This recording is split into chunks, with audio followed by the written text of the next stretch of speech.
Breaking the Chains of the Ancient Warrior. Tests of Wisdom for Young Martial Artists. By Terence Webster-Doyle. Table of Contents. Mastering the Martial Arts Code of Conduct. Tests of Wisdom. Breaking the Chains. The Test of Respect. Hall of Battle. The Test of Bravery. Way of the Golden Dragon. The Test of Selflessness. Curse of the Ancient Warrior. The Test of Honor. Mind like Moon. The Test of Unity. Gordian Knot. The Test of Spirit. Games Martial Arts Masters Play. The Test of Trust. Gift of the Moon. The Test of Charity. Attacking Nothingness. The Test of Compassion. Defeating the Enemy Without Fighting. The Test of Understanding. Unbroken Flame of Attention. The Test of Harmony. War of the Rose. The Test of Strength. Quest for Peace. The Test of Order. Fighting the Paper Tiger. The Test of Focus. Way of the Sword. The Test of Excellence. Beginner's Mind. The Test of Wisdom. Faceless Face. The Test of Purity. Face of the Enemy. The Test of Humility. Bell ringing in the empty sky. The Test of Love. To the young reader. To the adult reader. Questions for understanding. Mastering the Martial Arts Code of Conduct. Dear student, respect is the heart of the martial arts. It means being polite, courteous, and well-mannered. Being respectful is acting like a gentleman or gentlewoman. It is learning to get along with your family and friends, acting towards them in an honorable and thoughtful way. This is the martial arts code of conduct. It is what the martial arts are supposed to teach you, so you can live peacefully. Martial arts is much more than mere self-defense or a sport. It helps you to understand yourself and life. The real lesson to learn in martial arts is respect. These words may seem old-fashioned to you today, but they were the foundation on which the martial arts were built. Without respect, without being polite and well-mannered, the martial arts become mere fighting and can only create more conflict. The fundamental intent of all martial arts is to end conflict, to bring about peace, by understanding what prevents peace. In order to have peaceful relationships, one needs to show respect, even for those who might do you harm. It is only through respect that you can learn about yourself and others and begin to learn what martial arts are really about. But there is a deeper respect than mere politeness and just being well-mannered. There are many people who are well-mannered, yet still create tremendous conflict because they have not been educated to understand the deeper feelings and thoughts in themselves. For thousands of years, we human beings have inherited a tribal, warrior past that has come from fear and continues to create fear and great conflict. It is the understanding of this warlike attitude, the ancient warrior, that needs the greatest respect, the most attention, for respect is being attentive, being aware of what is going on around you. This respect creates courage and strength. This respect develops your character. Your character is how well you act, especially in the face of fears and the hurts of life. Character is also called spirit. If you feel weak and cannot face life's fears and hurts, then your character or spirit is not strong. If you look fear in the face or confront your hurt, your character or spirit is strong. Life is a challenge, a test of courage and skill. You will need to develop your character or spirit to meet the ups and downs of life. But, even more importantly, as a true martial artist, you will need to develop a very strong character, a brave spirit to face the ancient warrior within you and in the world. That is what this series of tests is about, to give you that strength of character to understand and defeat the enemy without fighting. The enemy is what creates the warrior. The greatest enemy is fear, because it is what keeps the ancient warrior alive. The greatest test in being a martial artist is to conquer fear. When fear dies, the ancient warrior will be defeated. Are you ready for the tests of character? Can you face the ancient warrior with respect and learn from your encounters? Respect creates attention. Attention brings about learning, and in learning, intelligence will flower. It is this flowering, this awakening of intelligence, that will conquer fear and break the chains of the ancient warrior and the hold it has had on us for thousands of years. With care. Dr. Terence Webster-Doyle. Respect. Respect is the act of intelligence that breaks the chains of the ancient warrior. Breaking the chains. The test of respect.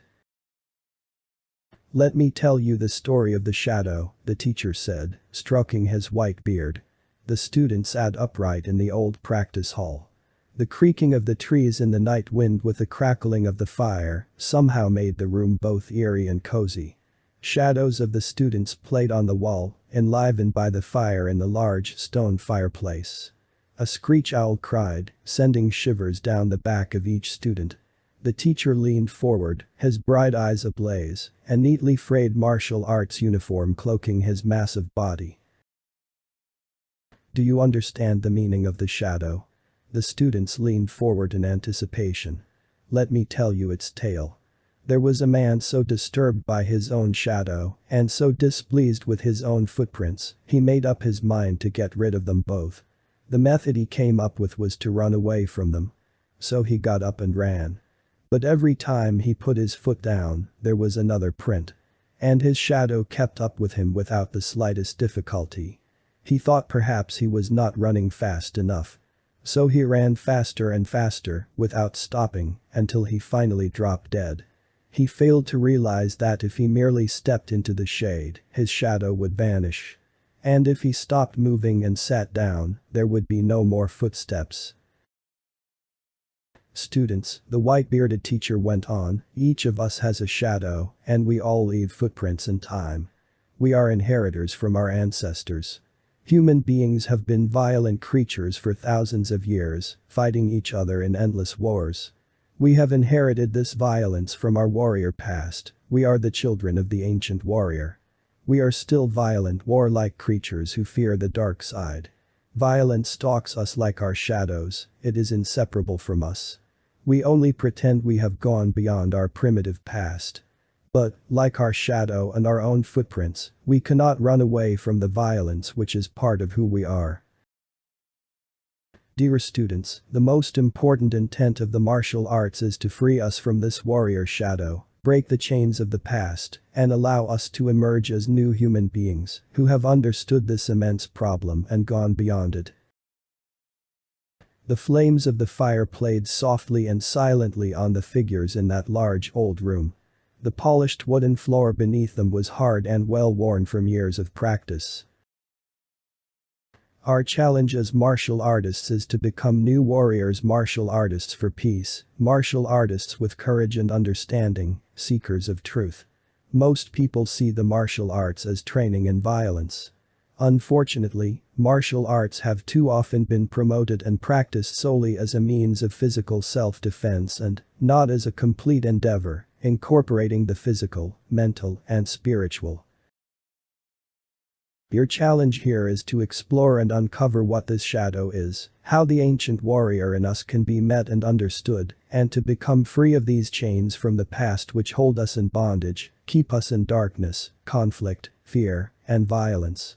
Together we will explore this ancient warrior shadow in each of us. For to understand and go beyond conflict, the inheritance of our warrior past, is the ultimate purpose of studying the martial arts. Through this study, we examine the martial in ourselves, our attitude that through war we can bring about peace, a destructive attitude which has been passed from generation to generation, carrying with it tremendous suffering and sorrow. Can you see the importance of why we study the martial arts? Oh, dear students, Begin to see this, and you will begin to break the chains of the past and become free to live healthier, happier lives. The students listened intently to their master teacher, for they realized he was speaking of something very important.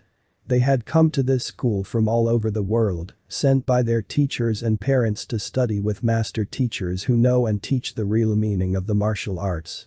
They had all been carefully selected to spend this time together. Many had applied, but only the serious were eligible. This was a great privilege, not to be taken for granted. You have been specially chosen to be here at the International Martial Arts for Peace Camp, the master teacher said forcefully. Make good use of this time. We will be putting you through a series of challenging character developing tests you will need to meet and defeat the ancient warrior. If you pass the tests before you, you will return to your schools worldwide, able to teach others about the ancient warrior that which creates such tremendous violence and war. You will be ambassadors of peace, martial arts educators for peace dedicated to understanding what creates conflict in human relationships and what it means to free oneself from the past.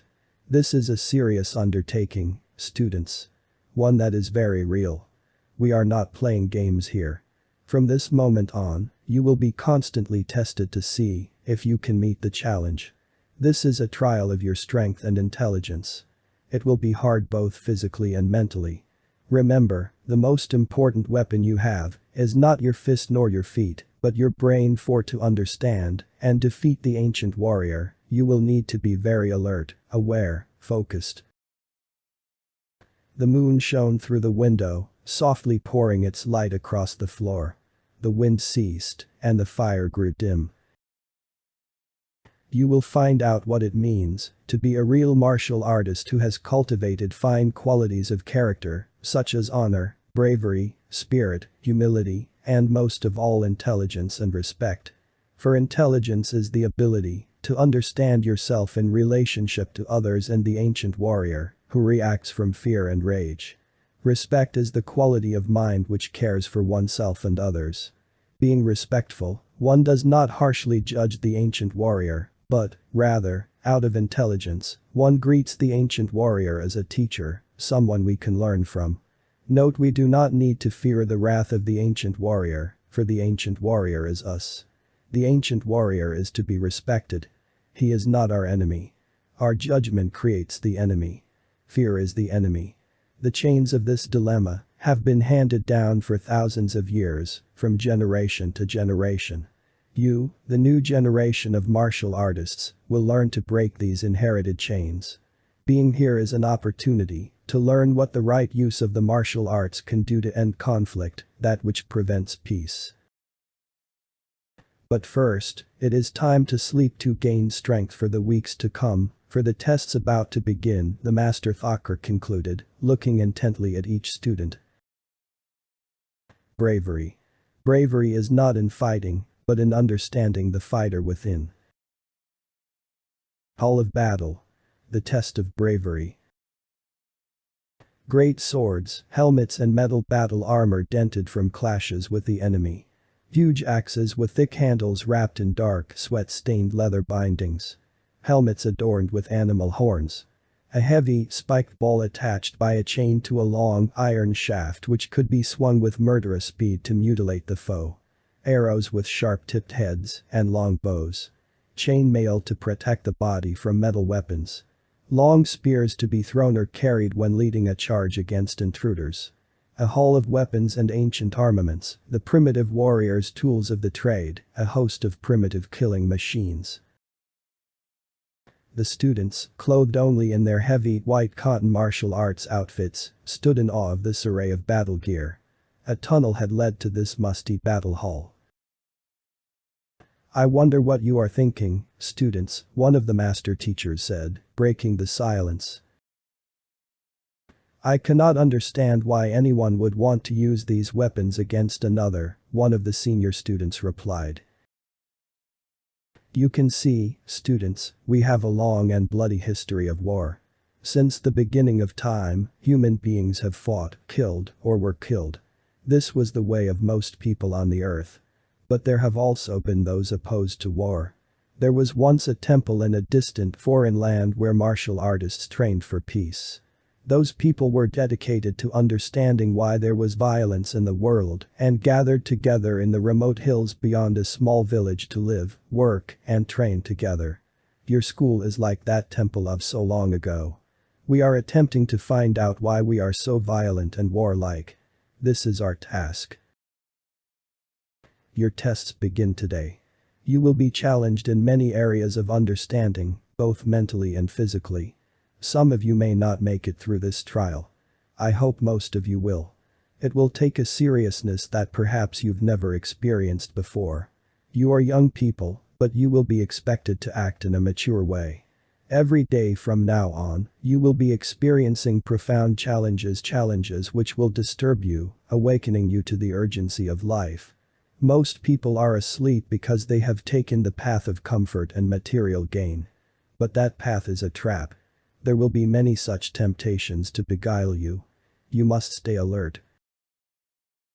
The warriors of ancient times represent the biggest trap of all, that of letting fear take charge of your life.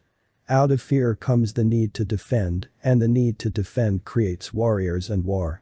Ancient warriors were thought to be very brave in their time. They fought great battles and won and lost.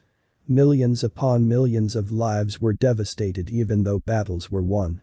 There are no winners in war. Everyone loses. You will need to understand how such warriors are created so you don't fall into the trap and join them. Bravery for them was found in fighting. Now, true bravery is seen as the ability to face that shadow of the warrior within yourself, to begin to awaken.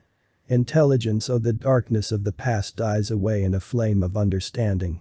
Perhaps you are too young to fully understand my words, but by the end of our time together, when you have completed all the tests, you will understand much better. The students continued to walk through that great battle hall, past the implements of war and destruction, which sent shivers of fear through their bones. Watch how you respond to what you see. The beginning of intelligence is in understanding yourself. The first step is the last step. It is only now that matters. Stay with the now, even though the ghosts of the past will come to haunt you, the master teacher said knowingly. They walked slowly, following the teacher's voice, looking at the various weapons of the ancient warrior. The hall was getting narrower and darker as they progressed towards some unknown destination. The sun which had once bathed them in warmth had long ago been left behind. In this deep, dark hall, the students felt depression and loneliness. Deeper and deeper they went into that great hall, beyond the last display of ancient weapons, down into what seemed like a bottomless pit. There were only small lanterns to show the way. 3 of the master teachers escorted the students, holding the small beacons of light. For what seemed like an eternity, this small band of people, clad in martial arts uniforms and padded sandals, traveled to the depths of the hall. As they moved along, they began to feel as if other people were in that dark tunnel with them. Were they being followed? Occasionally, a student or two would look back into the blackness to see if anyone was there. The students felt the hair on the back of their neck stand up when there was suddenly a cold breeze, as if from a huge door shutting behind them. No one spoke. The only sound was of their footsteps on the stone floor. The only sight was of their shadows on the cold, wet, stone walls, created by the light from the lanterns. Their fear felt like some slimy, snake-like creature slithering up their spines. It gripped them by the back of their necks. They were straining to see ahead, when suddenly everything went totally, absolutely black. There was no light at all. They all stopped dead in their tracks. No one spoke lest he or she evoke that great demon they feared was in their midst. Surrounded by that complete blackness, that cold, stone tomb, each one felt strangers were among them, as if their group had doubled in size. Each felt as if an unknown person or entity were by his or her side, following behind closely. The impulse to scream or run was stifled by a low groaning. The students' legs felt like cement. Their hearts were pumping so hard, they could hear the blood rushing in their ears. The groaning became more audible and turned into a great, sorrowful wail. It grew and grew until it filled the darkness and overwhelmed them. When the groaning overtook them, the fear disappeared. There was only an immense feeling of terrible grief, as if millions of souls were mourning. A tremendous sadness came at them from all sides. They were completely immersed in that terrible, soulful wail. They felt the wail came from both inside and outside of themselves. Were the other entities in that black hole reaching out to them, across time and beyond the wall of life and death? They all suddenly understood what was happening. They were totally blind in that utter darkness, a darkness so great that all time and movement came to a complete halt. They were at the end of the tunnel with no recognition of what was up or down, left or right, in or out. In that total awful darkness, the pitiful cries came to an end as abruptly as they had started. There was now a cleansing feeling coursing throughout their whole beings, a cleansing so profound they had a sensation of being nothing and yet everything. As light as mountain thin air, they began to regain a sense of themselves in time and space. They felt they had been reborn, freed of a burden of the past. "Move forward and don't look back," a voice suddenly called out from the nothingness. They all, as one, moved forward and slightly upward. They couldn't see anything, and yet they seemed to know what to do intuitively, as if they had been there before many times before. As they moved, they began to see a very dim glow far out in front of them. The glow grew in intensity with each step towards it. Now, quickly, they came upon a magnificent light. The late afternoon sun shone as birds flew against the stark, blue sky, flecked with clean, white clouds. The fresh air. You have just met your shadows. You have greeted the ancient warrior. You now know real bravery. The trial has begun. The chief instructor said with a voice filled with energy and life. Selflessness. In the art of listening, one goes beyond oneself, and in this movement, conflict ends. Way of the Golden Dragon. The test of selflessness. There is an ancient riddle people believed would give them tremendous power and spirit if understood. Understanding the riddle would free them from fear, the great darkness causing so much suffering and pain, the master Thakur said with authority. She pointed to the painting on the wall of the practice area. The painting was of a brilliant golden dragon, its claws protruding outward in defense against a giant eagle swooping down upon it. Martial artists of old were taught the way of the golden dragon, a powerful secret which could not only be used for self-defense, but, more importantly, for healing and self-understanding. You will be shown this way of the golden dragon, for you will need it to pass the test of selflessness. This was all she said. For the next 2 weeks, the students vigorously practiced their martial arts forms. All styles were represented. Some forms imitated animals and came from China, other styles, less circular, were defined by angular, straight-line movements derived from Korean, Okinawan, and Japanese forms. Some used throwing and locking techniques with very little blocking, punching, striking, or kicking. Day after day, the students were drilled in these many forms by master teachers. Not a word was mentioned about the way of the Golden Dragon. Then the day came. The students lined up outside the practice hall on the edge of the forest. The woods, dark and thick with tall pine trees, were so dense in parts the sun was almost blocked out. It was late afternoon, approaching evening. There would be no moon that night. Students, I want to introduce you to the way of the Golden Dragon. To learn this way takes a lifetime, and yet it takes no time at all. Tonight you will be tested again. Your test is to enter the way of the Golden Dragon, and from there, enter the gauntlet, over in the woods beyond, the teacher said with a hushed reverence.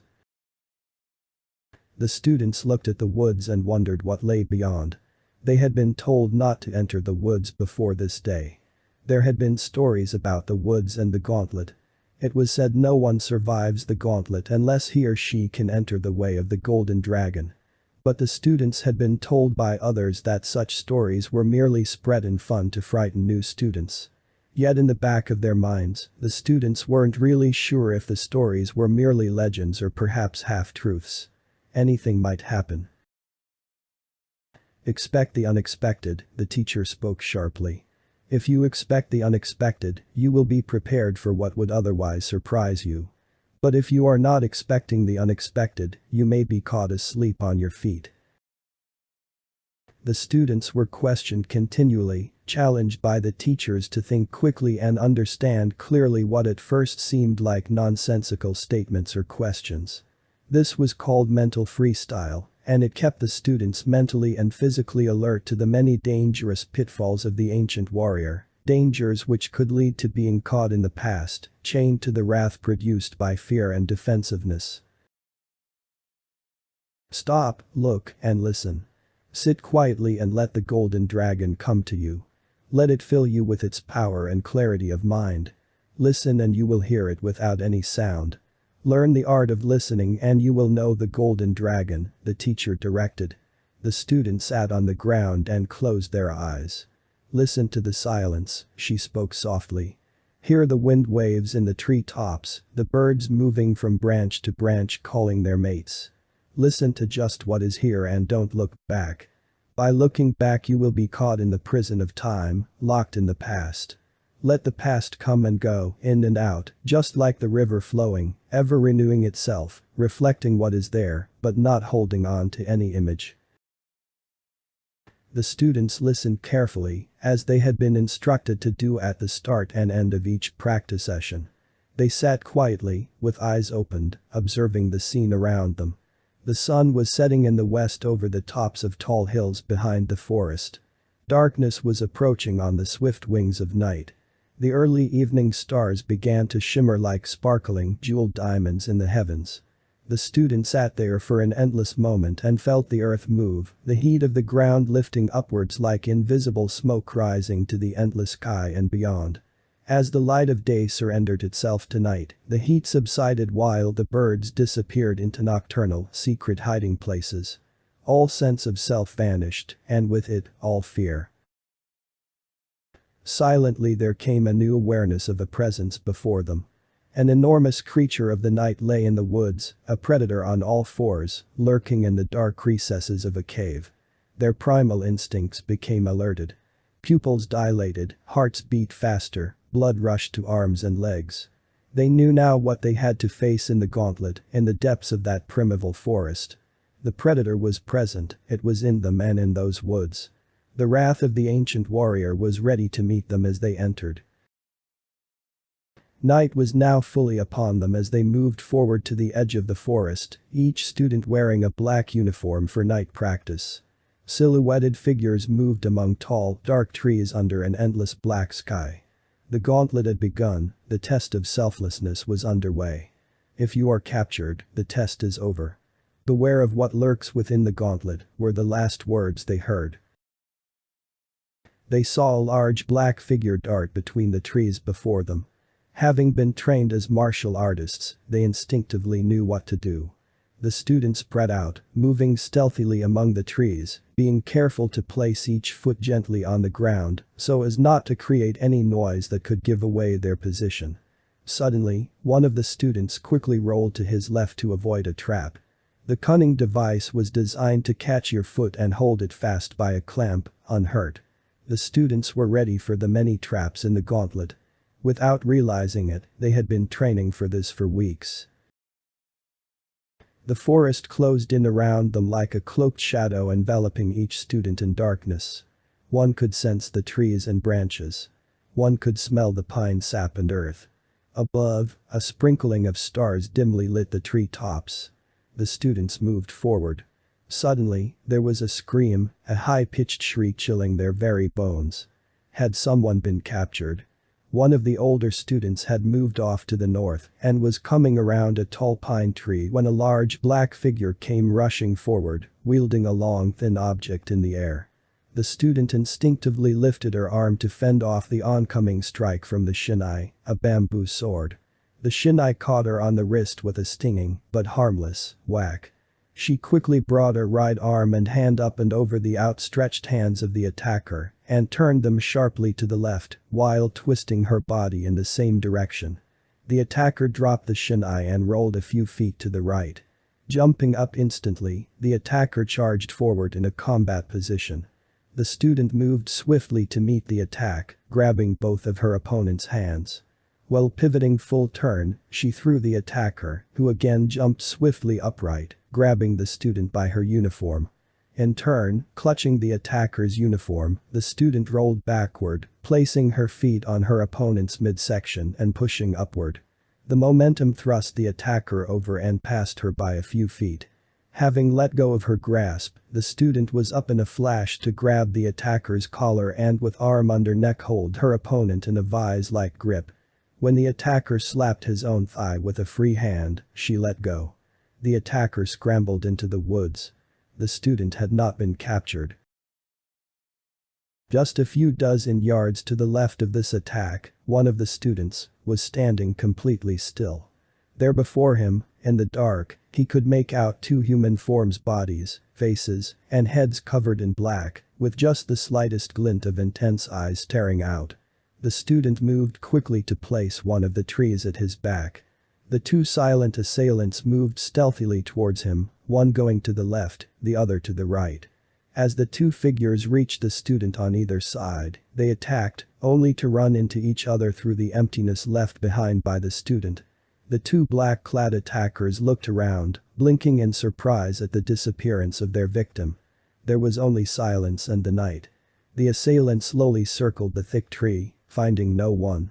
The student was gone, or so it seemed, when without warning student was upon them from above, knocking the two assailants to the ground, pinning each with arm locks. Like the first attacker, the two assailants slapped their thighs with their free hands, and the student let them go to disappear back into the forest night. As the night wore on, it became so dark it was virtually impossible to see anything beyond an arm's reach. The student sensed that more traps and attacks lay ahead and became increasingly nervous because they couldn't see. They remembered their teacher telling them about the golden dragon. Just close your eyes, feel the darkness with your spirit. Feel the night air on your cheek, sense the subtle odors, the minute sounds. Welcome the dark, invite any fear to come forward. Greet it without any resistance. Move as the wind, let the natural way move you. Give in and feel life move in you. This energy you feel is life-giving. It heals the mind, body, and spirit. It is there all the time. It is the way of the golden dragon. Now, when you are in the dark forest, in the gauntlet, let this force arise. It will show you the way of acting naturally. In this, you will see without seeing, hear without hearing, feel without feeling, know without knowing. Enter the way of the golden dragon and you will emerge from the gauntlet without being captured.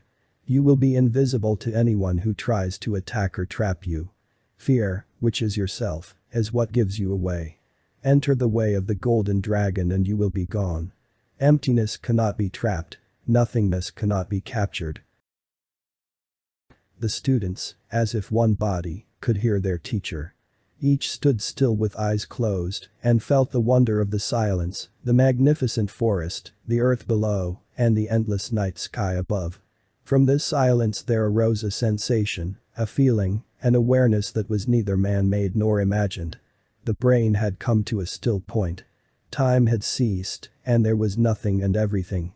A light of a different source was beginning to illuminate the darkness, allowing them to see through the cold black night.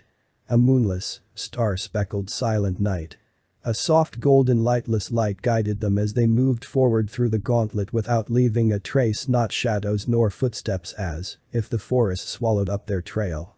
Without effort, the students became the golden dragon and emerged through the forest, eluding capture. The test was over. The gauntlet was behind them. Honor. Honor is not fame or glory, but respect for yourself and others. Curse of the Ancient Warrior. The test of honor. No matter what you do, how hard you try, struggle, or fight, you cannot get away from the ancient warrior within you. Resist is futile. The master teacher addressed the students in the early morning sun. The lake at the bottom of the hill shimmered with reflections of snow-capped mountains. Birds flew overhead without disturbing the delicate quality of the untouched morning. Do you see this wicker tube I hold in my hand? Each of you has been given one to remind you of this lesson. If you should break it by trying too hard to understand how it works, you will fail the test. In their palms lay a Chinese finger puzzle, a multicolored tube about 5 inches long and wide enough for one's forefinger to fit in each end. Insert your forefingers into each end of the tube, like so. The challenge now is to free your fingers. But, as you can see, your fingers become caught. If you pull too hard, you will break the puzzle and thereby lose. You must remove your fingers easily, without effort, without trying. Logically, one may think the only way out of the trap is to pull one's fingers out the same way they went in. But that will prove to be unsuccessful. However, there is something that will free you effortlessly. Understanding how the puzzle works. When you figure it out, you will see its simplicity. First, you see the old way does not work. Then you discover that by simply pushing your fingers towards each other, the tension is released, and with a slight grasp of the tube's edges with the thumbs, one can easily keep the openings wide enough to remove the 2 forefingers easily. The students played with their Chinese finger puzzles, putting them on, trying to pull them off, and then, without effort, releasing the tension and removing the puzzle with their thumbs. The ancient warrior within you is like this Chinese finger puzzle. The harder you try to escape, the greater the tension created. You're trapped. If you try too hard, you could break. This is the curse of the ancient warrior. It is difficult to get away from it without destroying yourself or others. But if you remember the lesson of the Chinese finger puzzle and approach the ancient warrior in you with this awareness, then you will be able to be free not through trying or effort, but through understanding the hold it has over you.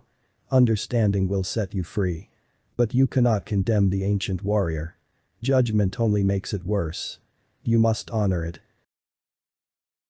But, sir, said one of the older students in surprise, how can we honor that which we know is destructive? Today you will meet the ancient warrior again, but not at night. In full daylight, we will evoke the curse of the ancient warrior. We will meet the terrible wrath right here. The master instructor stopped talking and lined the students up for warm-ups and stretching exercises, led by an assistant instructor. After 30 minutes, the students were asked to sit around the outdoor fighting area, measuring 15 feet by 15 feet. 3 apprentice instructors who lived at the school approached the younger students. These older students were training year-round to become one-day assistants to the master teachers.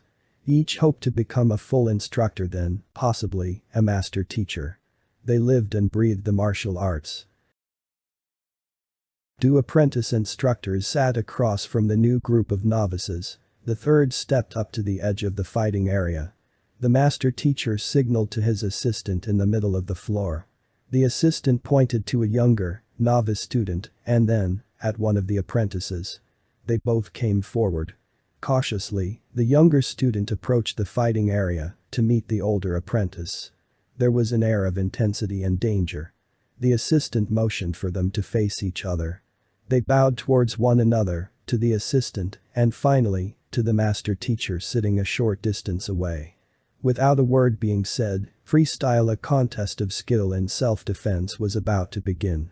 No contact was allowed, except for blocks, sweeps, holds, and locks. If one of the contestants were trapped in a hold or lock, all he or she had to do was slap his or her leg to signal for his release when the discomfort became too great. Punches, strikes, and kicks were always pulled just short of their intended targets, so the students could practice full power techniques with absolute safety. "Begin," commanded the assistant instructor. Slowly, the 2 students moved around each other. Then, with lightning speed, the older student lashed out a foot sweep, catching the younger student unaware and sending him to the ground. The older student swiftly moved on top to execute a painful arm lock. The younger student slapped his leg to signal release of the hold, but the older student kept the pressure tight, hurting the arm even more. The student again slapped his leg, but to no avail. In defense, he reached out and grabbed his opponent by the hair and pulled. The older student released his grip and jumped to his feet.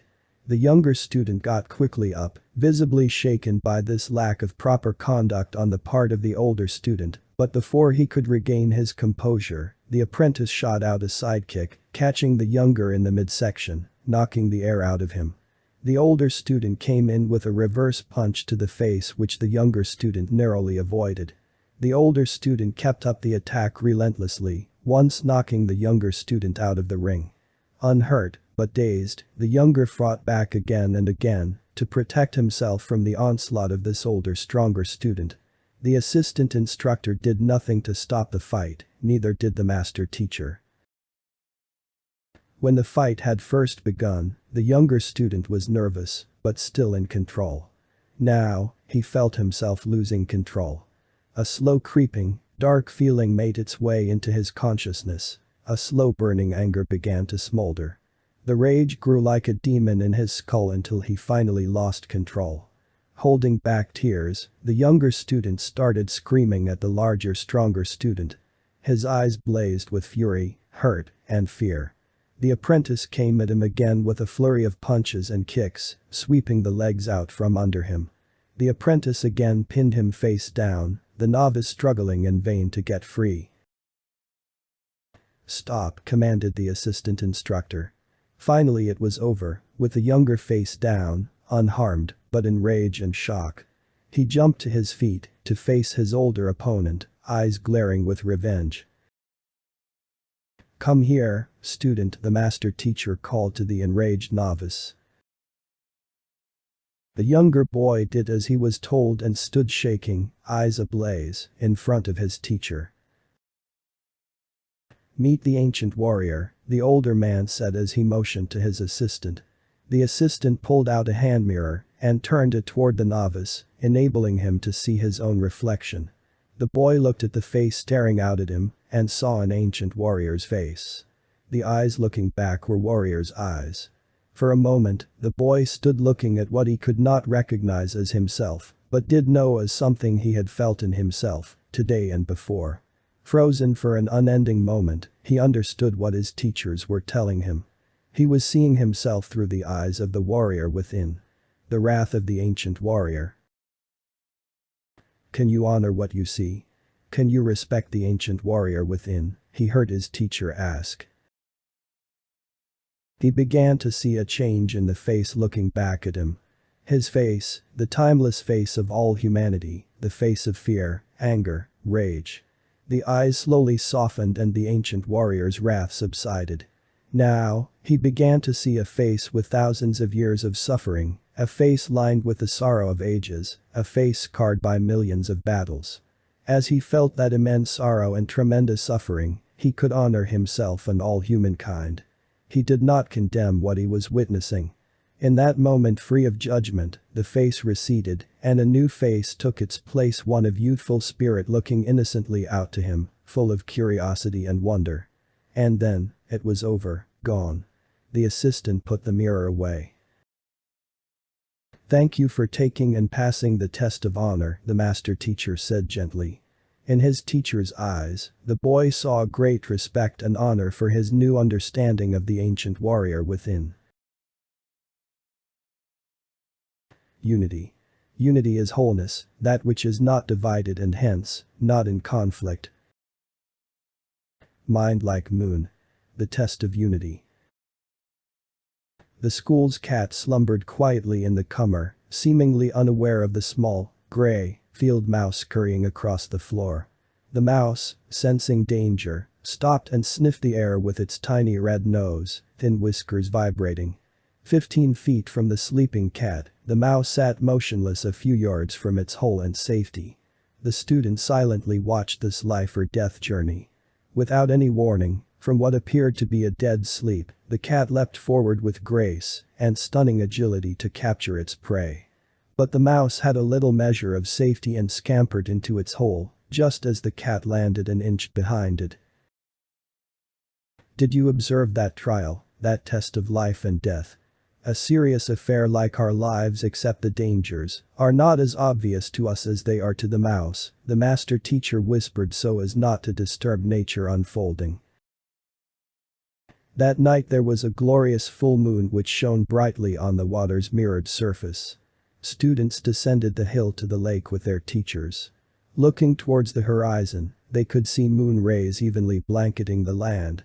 An owl flew silently over the water's edge and into the forest beyond. The only sound was footsteps. "Sit here," one of the master teachers said in hushed tones. "Just observe and listen. This is your test. There are no answers. There is nothing to say." The students sat together, yet apart. The moon had risen even higher in the sky, turning from a butter orange to a creamy yellow the higher it went. There was no limit to the sky. The earth felt huge. A giant round mass journeying through the galaxies like a wandering monk in search of the end of time. They were bathed by moonlight and immersed in the lake, mountains, stars, and sky. There was no separation, all division between them fell away. There was no remembrance of what had gone before, no hoping for what was to come. They stayed there until the moon was high in the heavens. Spirit. Spirit is that energy needed to cut through the confusion of self-made illusions. Gordian knot. The test of spirit.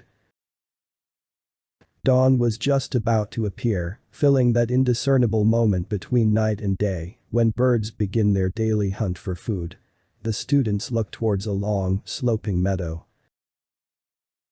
The eldest master teacher strode across the open yard, stopping in front of a row of 3 straw-bundled posts.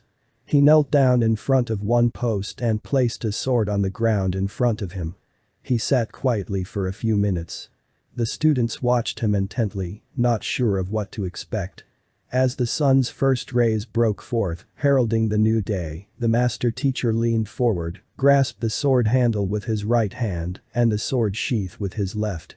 With a sudden, swift, spirited movement, he drew the sword from its case and stood upright, cutting through all 3 hay-bundled posts in 3 fluid, effortless motions. In a moment, he was sitting on the ground again. He ceremoniously resheathed the bright steel sword and closed his eyes. The bundled bunches of hay lay neatly halved. The master Thakur bowed deeply, his forehead touching the earth. He then got up with agile dignity and retraced his steps to the long wooden building behind the students. The students had witnessed movements only a master of the sword would attempt. The sword is sharp and the movements quick. Students and apprentices were warned not to practice this dangerous feat. Later in the morning the students met with an assistant instructor to face their newest test, the test of their spirit. "If you hesitate, you may hurt yourself, perhaps even breaking your hand," the assistant instructor stated firmly. "This is not a game. It is a serious endeavor. It is not some sort of sideshow or circus feat to dazzle and impress. Breaking is a means by which you can test your spirit. Spirit is giving your full attention with great passion, energy, and boldness. Spirit is being resolute of mind, feeling that fire in you which brings out your fearlessness. Break without fear. See it already broken in your mind, and it will be so. All that is left is to do it. But if you think of failure or try to analyze how to achieve it, you will fail to break the board properly. You may be able to break it by brute force. Anyone can do that. But to have what you break fall away as naturally as snow from a branch is indeed something to experience." Each student, in turn, attempted to break the boards with various punches, strikes, and kicks. Most boards broke, but a few did not, causing some minor bruises. "You lack spirit," the master teacher reprimanded. "You hit at the board as if with a sledgehammer. You are using brute force. You do not just let it break. See it in your mind. Then, let it break. Just naturally extend your hand out as if you are swatting away an annoying fly. The movement is a natural one, not one of willpower. You cannot pass this test if you do not relax." The broken wood was collected and taken to the firewood box for kindling. The students gathered around their master teachers as one began speaking. Students, sword cutting and board breaking represent slicing through the mind's clutter, its entanglement of thoughts.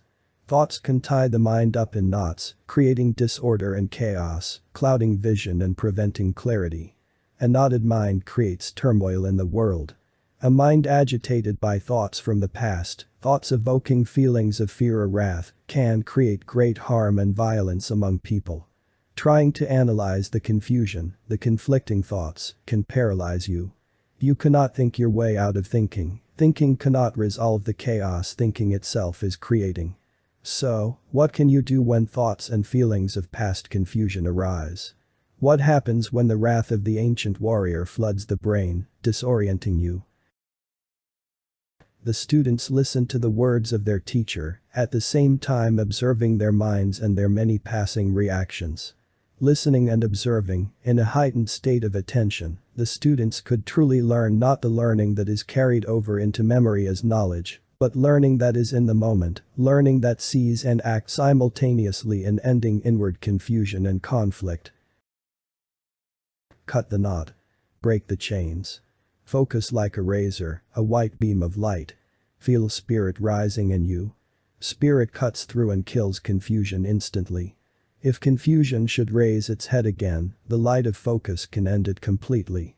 Should you meet the ancient warrior on the road, slay it with your sword of truth and understanding, for it is only a ghost, nothing to be afraid of. And, if you see another's confusion, or sense danger in another before it is manifested, before the other is even aware of it in him or herself, you can end it at its root, the teacher said emphatically. Now practice your breaking with great spirit. Act cleanly, break cleanly. Let the board fall away without effort. And when you meet the ancient warrior, you will end the battle before it begins. Trust. Trust is not unquestioning obedience, but rather the capacity for seeing and acting on that which is true and real.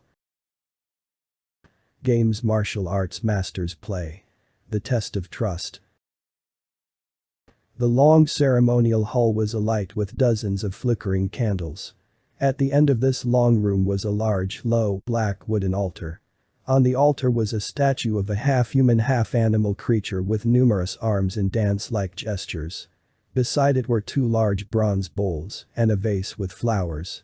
On the floor near the altar was a large brass gong engraved in an unknown script, encircled by an intriguing design of animal figures with a large dragon in its center. The room had a heavy, sweet odor from the many burning sticks of incense in the bowl on the altar. Behind, on the wall, was an ominous picture of the chief instructor's master teacher with the inscription, "Great Enlightened Heavenly Teacher." The floor was bare except for round, black cushions placed in long rows. The only light came from an oval window high on the wall, casting a light on the altar and out along the floor. An apprentice instructor led the students in and told them to follow what she did without question. The students had never experienced such a place before. They were hushed by the awesome spectacle. They sat down on the cushions in the typical martial arts, knee-sticked under position, in wonder at this mysterious occasion. After sitting for a while in silence, they heard a door open to the side. Not looking in the direction of the noise, they kept their focus on the altar. In a moment, a small old man with a long, white beard appeared and knelt down in front of the altar. They couldn't recognize the man, because the area was dark and he had his back to them. The old man was dressed in a white martial arts top with a flowing, white, gown-like skirt. The figure began to chant in language they had never heard before. At times he bowed low to the altar. Then, he turned to the brass gong, still with his back to the students, and struck it once. The sound echoed through the room. Again and again, he hit the gong. The loud brass clashing in the old hall reverberated until the walls seemed to shake. Slowly, the old man in the white robe moved towards the altar and knelt again within arm's reach of several objects too far away for the students to see clearly. With his back still to the students, he resumed chanting. With his right hand, he began to wave a whip-like device. With his left, he gestured towards the large picture of the great enlightened heavenly teacher. The apprentice instructor motioned to the students to bow. Each time they were to bow, the apprentice raised her hand. The students bowed and bowed as they had been told to do without question. The small, old, bearded man in white now began to talk to the picture in a voice filled with passion and reverence.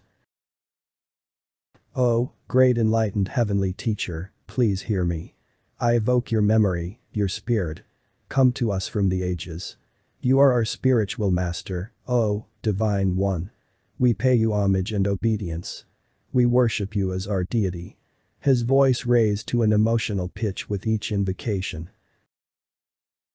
The students sat in awe of this spectacle. They became aware of a strange, powerful energy in their bodies.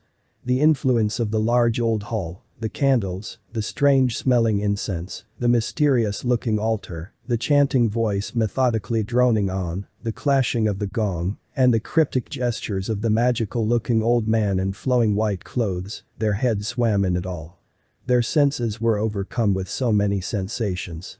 They felt special, holy, as if they were elite warriors chosen for the work of the great enlightened heavenly teacher. "Oh, students," said the old man with his back to them. "You are the chosen ones, the ones to follow in his footsteps. You are the powerful elite, the warriors of his will. We are a brotherhood. A bond has been created for us by his recognition, his divine selection. You are the inheritors of his masterhood." The old man's voice crackled with controlled excitement. The feeling in the room was immense. The energy created by the experience was ecstatic and overwhelming. All felt lost in the moment, carried away by the zeal produced by the combination of elements. "And students, you must remember one thing, and only one thing," the old man shouted. "You must obey, follow the authority of the masters without question." He swiftly turned to face the mesmerized group of students. For a moment, everyone sat completely still, stunned by what they saw. They blinked and some even rubbed their eyes. It couldn't be so. Even in the light of the candles, the face was recognizable. The school's gardener sat before them with a large smile on his face. He began to laugh. First a small polite laugh, soon growing to a belly laugh with tears streaming down his face. The students were confused and shaken. What was the school's gardener doing dressed in these special clothes, and why was he laughing? No one knew what to say. From the side door, two figures came into the room, two chief instructors. The older man sat to the right of the gardener in white, and the woman chief instructor sat to his left. They were both smiling. The woman spoke first. "Students, are you aware of yourself right at this moment? It is important to see what you are doing," she said firmly. "We have tricked you. This has been another test. We have been playing a game, a very dangerous game, one which can hypnotize, creating false images for you to worship. Do you understand what I am saying?" One of the students in the front spoke up hesitantly. "Excuse me, teachers, but what is the gardener doing dressed like that?" "Do you mean all of this, the altar, the incense, the robes are just part of an act?" another student asked, mystified. "Students, you are so vulnerable, so susceptible to what we adults tell you, especially adults who look and act like great authorities. It is all too easy for you to fall into our web, our hypnotic trance. We felt we needed to test you on this weakness we all possess. When we are young, we trust adults around us to show us what is right and true, so we can live intelligent, happy lives, free from conflict and sorrow. But, unfortunately, there are many people in the world who want to take advantage of you, to condition you through strange rituals, foreign words, and experiences, so you will be manipulated to do what these people want you to do. To follow them unquestioningly, to give them your money, your obedience, and even your life. The main point of this test was to show you how easy it is to impress and hypnotize you." I'm afraid I believed it for a moment. What scares me is that I enjoyed it. Well, enjoy is not the right word. I just felt a strange desire in me that was very, very pleasurable, as if something in me needed that feeling. "It's hard to explain," a student commented. "I still feel dazed by the experience and shaken up too." We have certain rituals at this school. The martial arts all have rituals. Students bow to their teachers, to their school, and to each other. These rituals create a structure. Like a house, ritual creates the framework. But, beware. Ritual can imprison you and catch you up in a maze of convoluted mind games where you think you are the center of it all, the master teacher warned earnestly.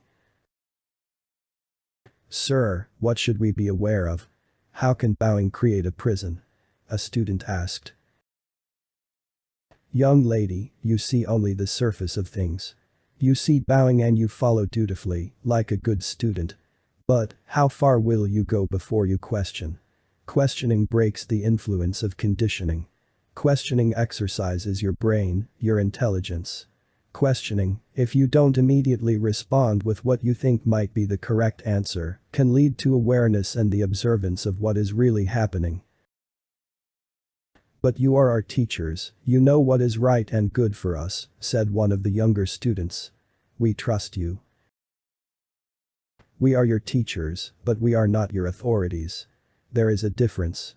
I hope you can understand what I say.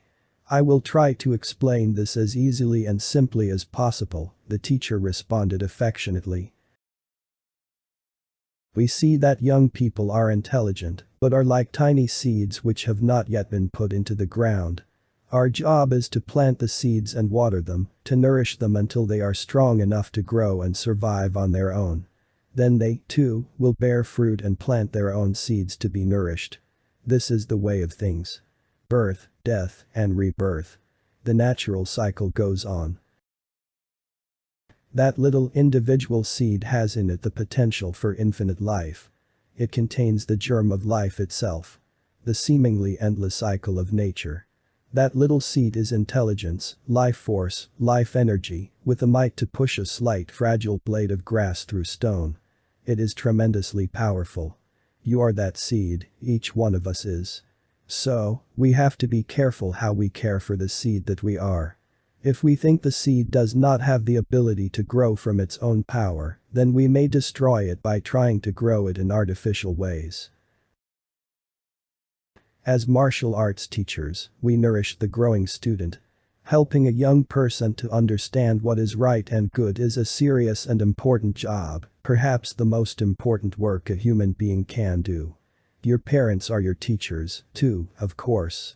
We who teach the martial arts, along with your parents and school teachers, need to work together as a team to help you to be intelligent, capable, happy human beings.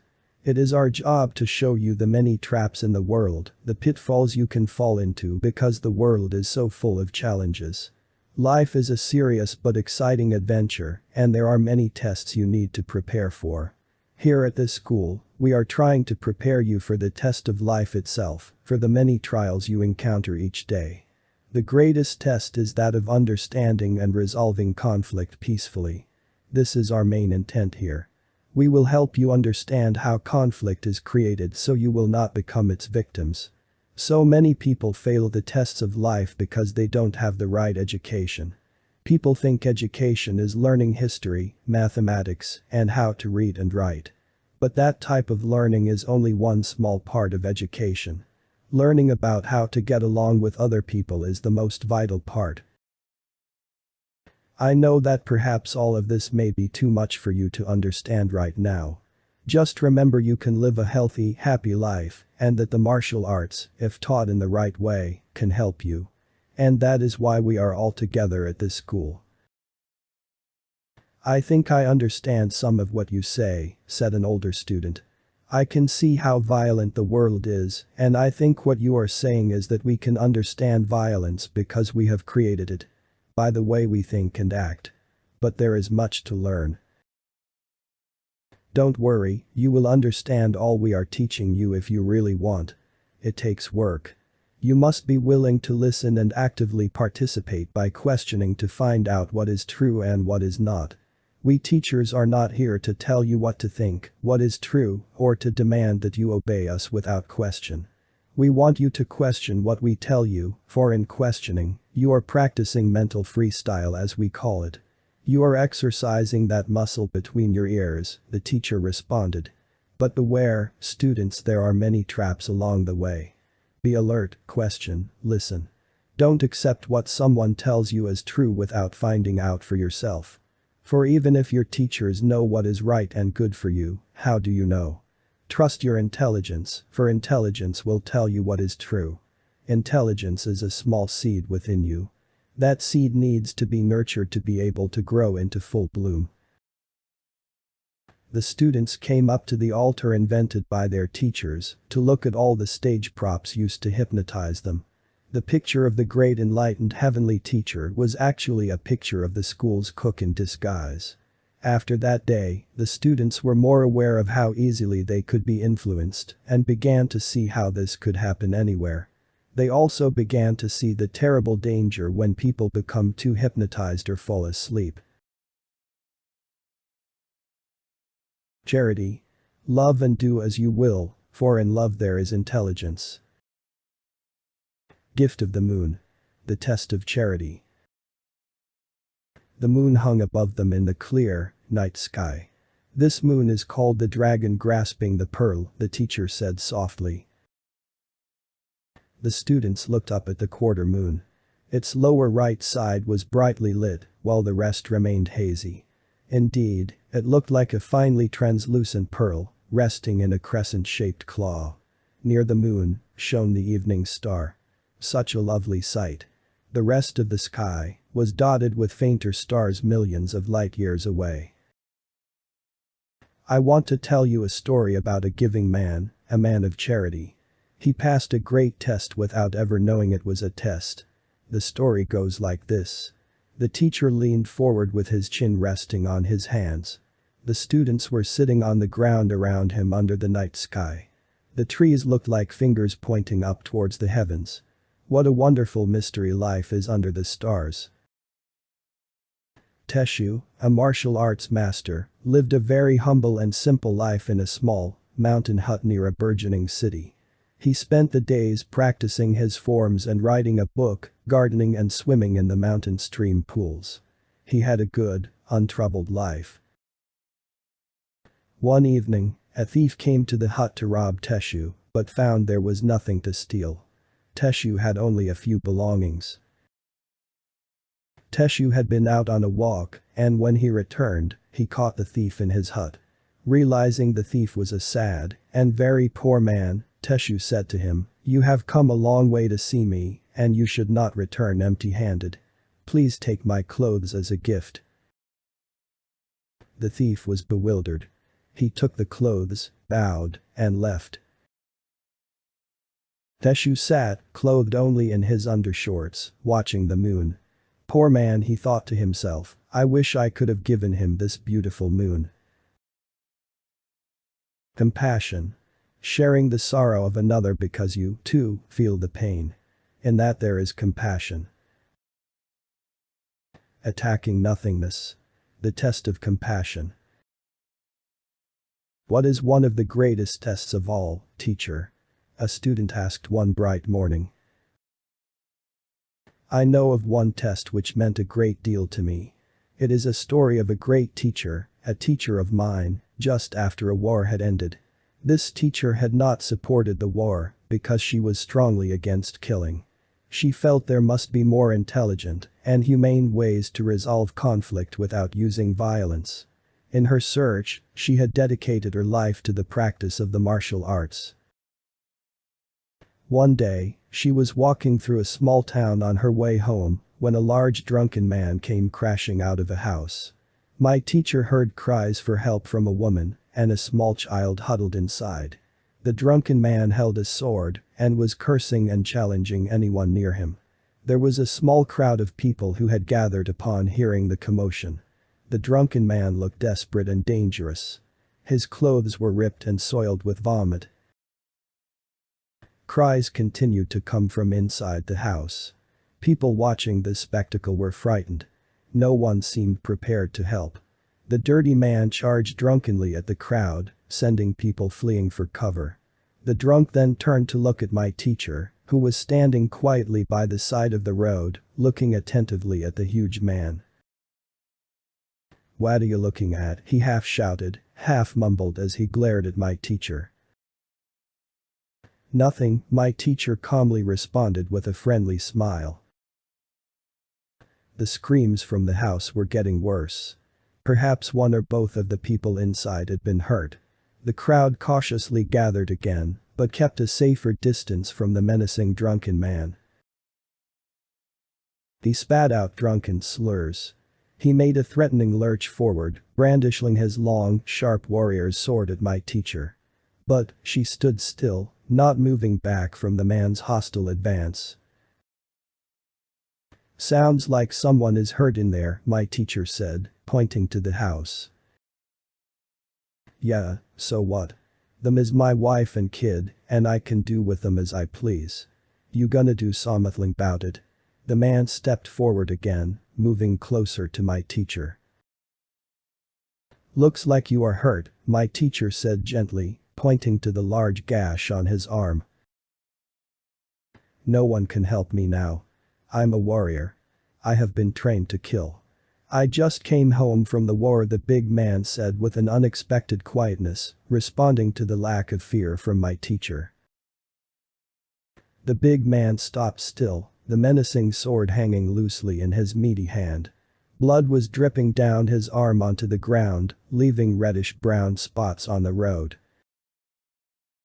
I've been at war, and there are bodies all over the place. They just kept on coming, and we couldn't stop them. They just kept on coming and coming," he said, swaying from side to side, as if a giant tree ready to fall. My teacher was a great martial artist. She could defend herself against the most highly trained people. A drunk, even with a sword, was no match for her. And yet she stood there talking with this sad stranger on a dusty road. "You know, I am married and have a daughter. Do you have a son or daughter? My family lives in the next town, and I am traveling there to meet them. My husband is a wonderful person. He loves us very much, and we love him. And my daughter. She is so beautiful and smart. She is now in school, and I am so proud of her," my teacher went on happily as the man stood there listening, transfixed by the story he was hearing. "Yeah, I am married, and I have a girl too. They are in there," the big man said, gesturing with his free hand towards the house. "I must have really frightened them. I kinda went crazy. I just see the enemy everywhere. I can't stop the fighting," he responded to my teacher. "It's okay. There is nothing to worry about. It's all over now. You can stop fighting," my teacher said kindly with tears in her eyes. The big man looked through his drunken haze at my teacher and could see my teacher's tears. He wiped his nose with his bloody arm and slumped down to the ground in a crumpled heap. He began sobbing and sobbing, emitting a terrible cry. My teacher walked over to him and put her hand on the man's shoulder and said, it's all right. Let it go." The big man's body convulsed with spasms of sobs. The crowd watched in silence.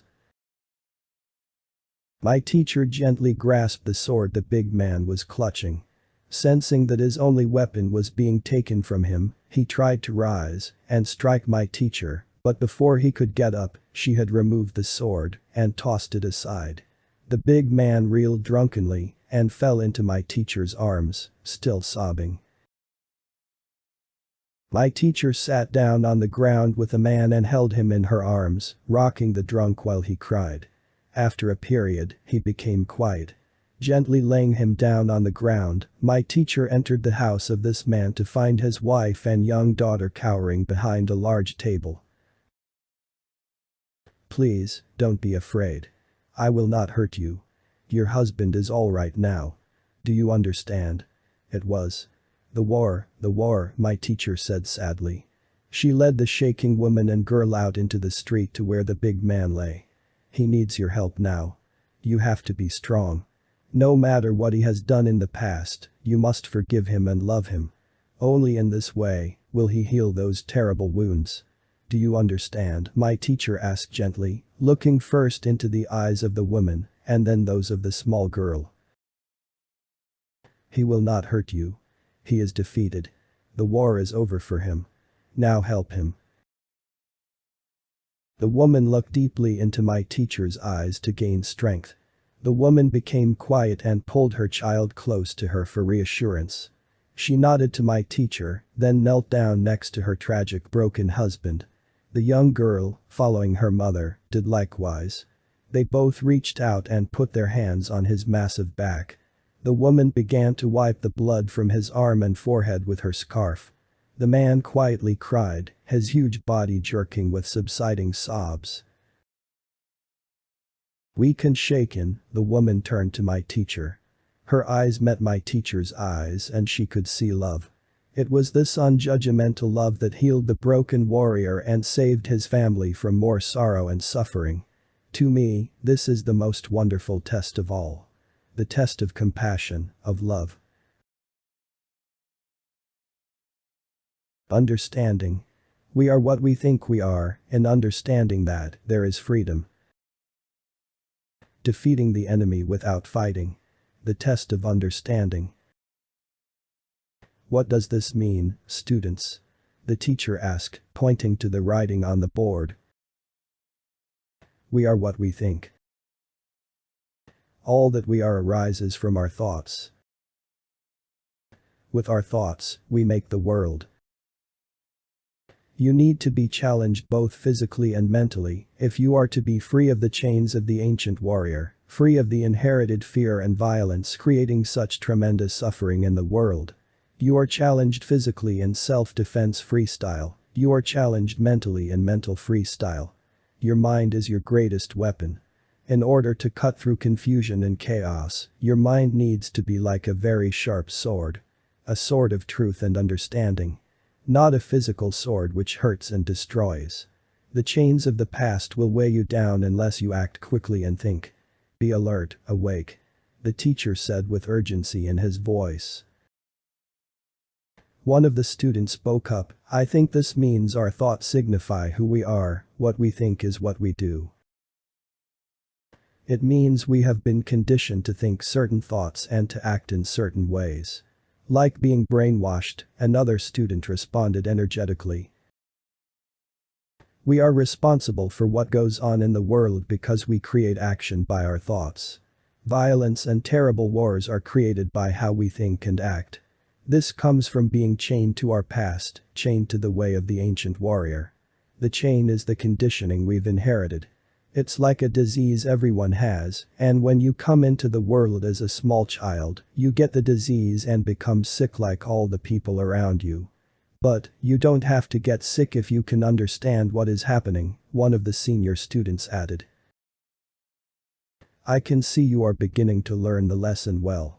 Are you starting to see why we are here? How important martial arts training can be. How it can help you understand and go beyond conflict, both within yourself and within the world. The teacher asked his students. How does thinking make the world? The teacher continued. How does it create conflict? Thought can create illusions and we can get caught in make-believe worlds. We have to look for what is true or false in our thinking and in what thought is created.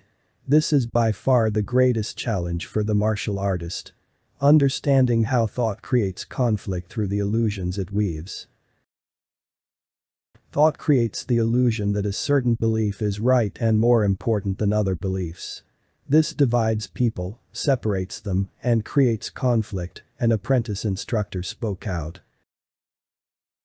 We create an enemy in our minds, and this in turn creates physical conflict, said a young student. How? The teacher questioned. An enemy is like a frightening monster in a nightmare. It's only a dream, but we think it's real while we're dreaming it. Let's go into this for a moment, the teacher continued. Can anyone tell me how this works? How we create the enemy? Go slowly and carefully.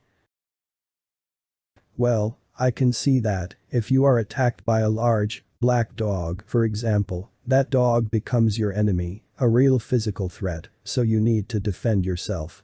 Now, what if you see another large, Black dog a few days later, but it isn't the same dog.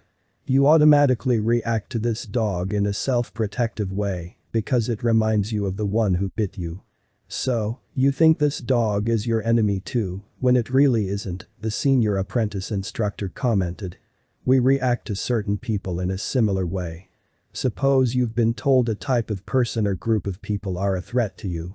This type of thinking originated in the days of cave people, when men and women had to gather together as tribes to protect themselves from wild animals and other groups of people who were a threat to their survival.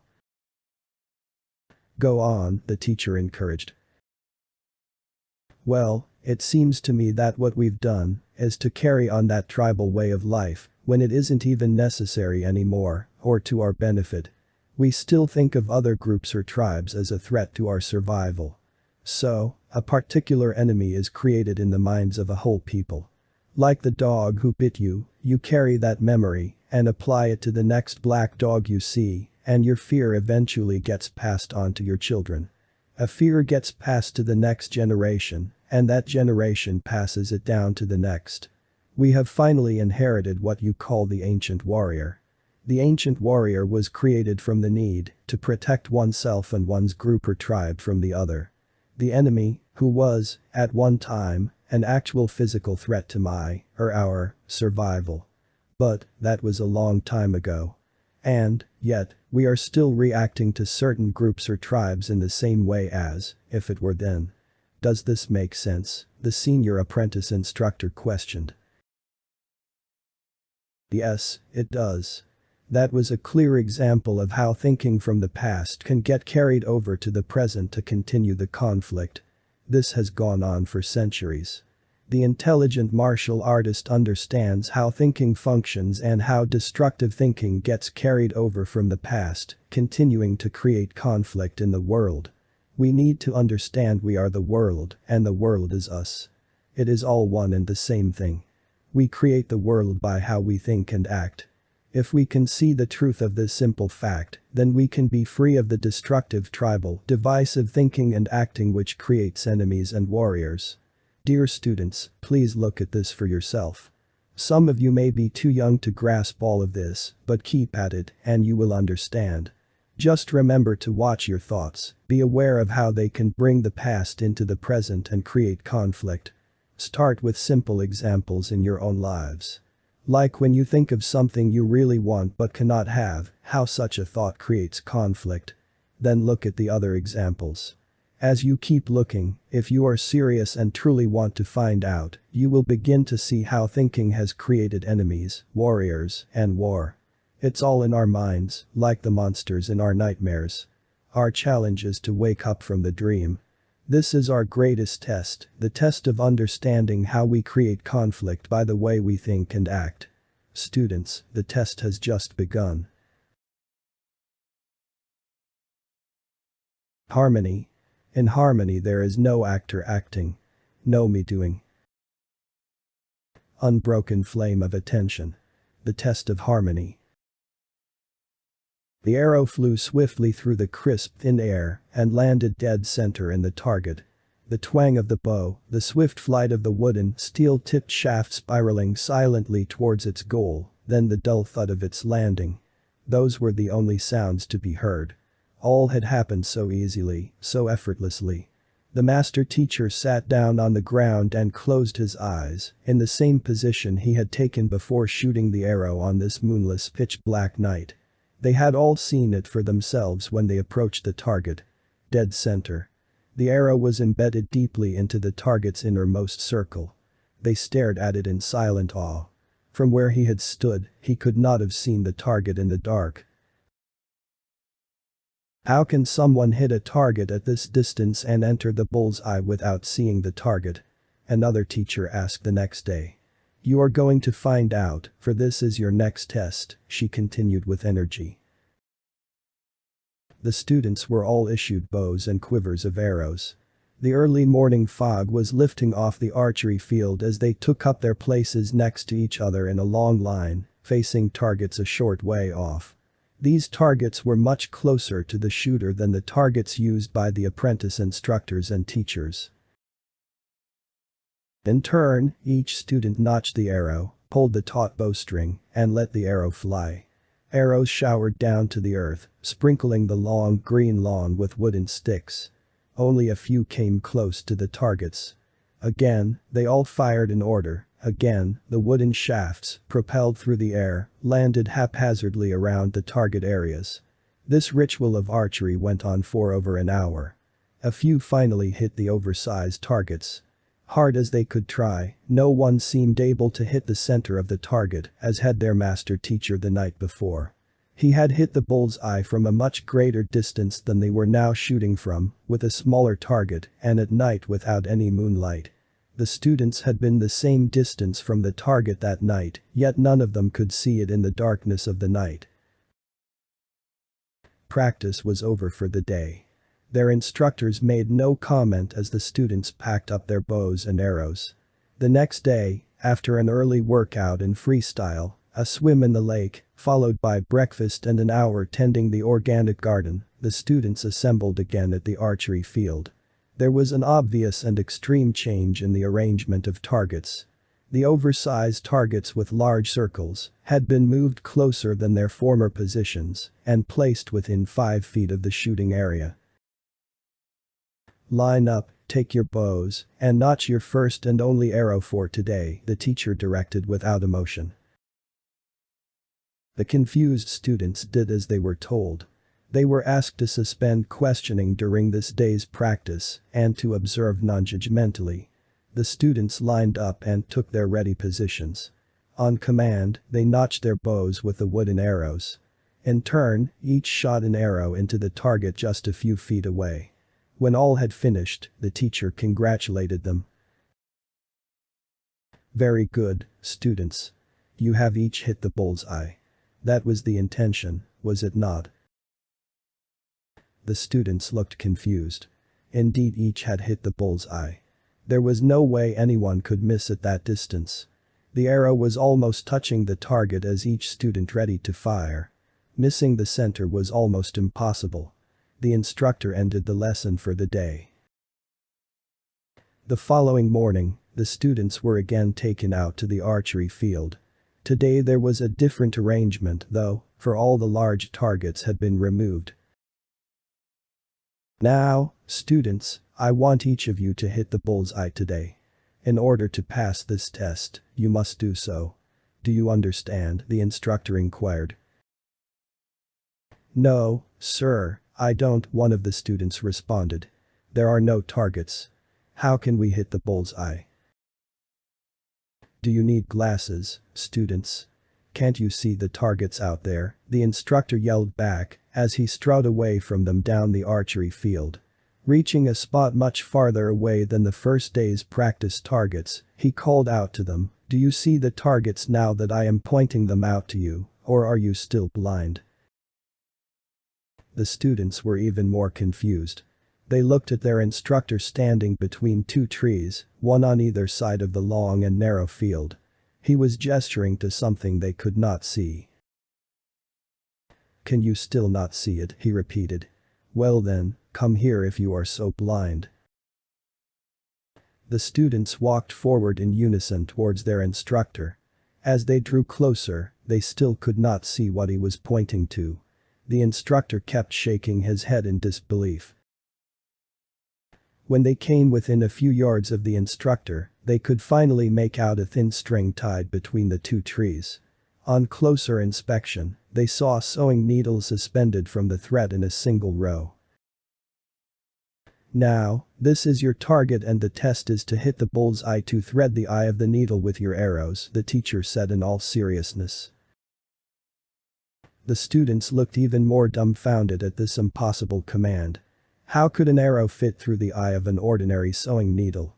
They couldn't even hit an oversized target at normal placement, much less hit a needle's eye at this great distance. "Please, no questions now. Just do as I ask," the teacher said simply. The students went back to their starting positions, took up their bows, and notched their arrows. On command, each of them, in turn, shot their arrows at the unseen target so far away. Arrows cascaded through the air, landing in the general vicinity of the invisible targets. Try harder, the instructor implored of them. You must hit the needle's eye. It is imperative you try as hard as you can. This is the test. All morning, the students tried. Then, after lunch, they tried and tried and tried again. Late into the day, they continued shooting arrows towards the targets until they were exhausted. They went to bed early, that night after supper, dreaming of bows and arrows, of hitting the target, of arrows magically piercing the eyes of hanging needles. The next morning the students woke up refreshed, ready to take up the archery test again. Today, the old targets were back in their original places. The students lined up and assumed their positions. Today, you will learn about the unbroken flame of attention, of harmony, of being one with the bow and arrow and target the teacher said upon greeting them in the early morning. The dew was still on the grass and leaves of the trees. The bright, clear sunshine glistened on the small beads of water, sending out tiny sparkling reflections. The birds were quiet. The sky was brilliant blue and cloudless. There was a newness, a freshness about this moment. I want each of you to pick up the cloth by your feet and tie it around your head as a blindfold so you cannot see, the teacher stated. On the ground next to the arrow stands were dark, narrow pieces of cloth. Each student picked up a strip and carefully tied it around his or her head and over both eyes. Now, I want you to listen carefully to what I say during this time. I want you to forget the bull's eye, forget where the arrow is supposed to go, forget there is any target or purpose to archery at all. All you need to do is draw the bow, and when the string reaches a certain point which you will feel, just let it fall. Like ripe fruit from a tree. They had listened carefully. Slowly, each drew the bowstring until it reached a point where it could no longer be held. The string burst from their fingers, and they heard the twang of the string as the arrow shot into the unknown. As they felt for their next arrow, one by one, the students began to remember their collective dream. They could see and feel the arrows flying through the air and magically piercing the eyes of the needles. Again and again, they relived the magic of their dreamed archery contest. As they shot their arrows in the darkness of their blindfolds, they listened carefully to their instructor as he talked them through their lesson, their test. You get in your way. Don't focus on anything except what is actually happening now. Feel the strain of your muscles as you pull the bowstring. Feel the tension at the moment before the arrow releases. Draw the bow with your spirit, effortlessly, naturally. You have it within you, like the way of the golden dragon. This does not depend on strength, but rather on presence of mind, on the vitality and inner awareness with which you shoot. It shoots. It hits. Bow, arrow, and person become one in harmony. There is no division, no separation. Let the arrow fall like snow from the branch. For a timeless period, the students let arrows fly. After a while, there was a new sensation pervading them and infusing each with a sense of lightness and transparency. The arrow notched itself, the bow lifted itself, and the wooden, steel-tipped shaft let itself go, winging its way into the unknown, as if it was nothing at all. And so it was. Nothing at all. The test was underway, the test was forgotten. It was over when it began. Strength. When you are that which you observe. When the flowers blossoming blossoms you. In that there is strength without limitation. War of the Rose. The test of strength. Throw him, the master instructor said, urging the boy on. Use your hips, move with the throw, don't just stand there like a stone Buddha. Lift, using the natural way. Don't force it. You're not throwing around sacks of cement. Use leverage. Move at the point of ease. Create that small movement, pivot that small circle, then put your whole being into it. Move with your breath. Mind, breath, body. Hear what your breath is saying. Move with your breath. After over 2 hours of instruction, the student sat down to cool off. You all try so hard, but have little strength. The harder you try, the weaker you are. You are defeating yourself. Do you understand? The master teacher looked intensely at each student, his eyes directly meeting theirs. Perhaps a story might give you an insight into what I am saying. A long time ago, a man named Carlos lived in a small village halfway between two great cities. Carlos was a kind and gentle young man. He was also physically strong. He practiced the martial arts, studying many different forms. Carlos had come to this country to study these arts for his life, and only love was his practice. He lived for the martial arts. One day, as he was walking northward to one of the great cities, he met a band of rough men on the road. They were surrounding a powerfully built, yet smaller and older man. The older man stood calmly in the middle of this group of thugs as they encircled him and called him names. "Come on, old man. Show us how strong you are," taunted one of the thugs. "Yeah, weak one, show us your skill. You are supposed to be a great martial arts master. To me, you look like an ordinary man," said another. The older man did look ordinary, but only to the untrained eye. His clothes were ordinary, his looks were ordinary. But there was something about him that, to Carlos, was indeed extraordinary. It was something very subtle in the way he stood there, dignified and upright, looking at the thugs and yet not looking at anyone at all. He seemed as if he were in a dreamlike state. His eyelids were half closed and his arms were relaxed by his sides. He stood with his sandaled feet slightly apart while he waited motionlessly. He said nothing. "Hey, old man, you gonna fight us? Can you take us all on? Why so quiet? What do you have to say before you get your beating?" One of the boisterous thugs called out, egging him on. Carlos watched the older man intently from a distance as the thugs closed in on him. One grabbed the older man around his neck from behind and held him with a chokehold. For a moment, they all froze. Carlos noticed the older man had turned his head to the side, so his chin was tucked down to his chest and fitted into the fold of the younger man's bent arm. With one hand, the older man lightly grasped the choking hand of the thug. The thug pulled very hard on the older man, even lifting him up off the ground. It looked like the older man was defeated, perhaps even choking to death. Carlos was about to intervene when the older man made a quick movement and suddenly stood behind the thug, holding his arm up and pressing it into his back. The younger man screamed out in pain, "You're breaking it.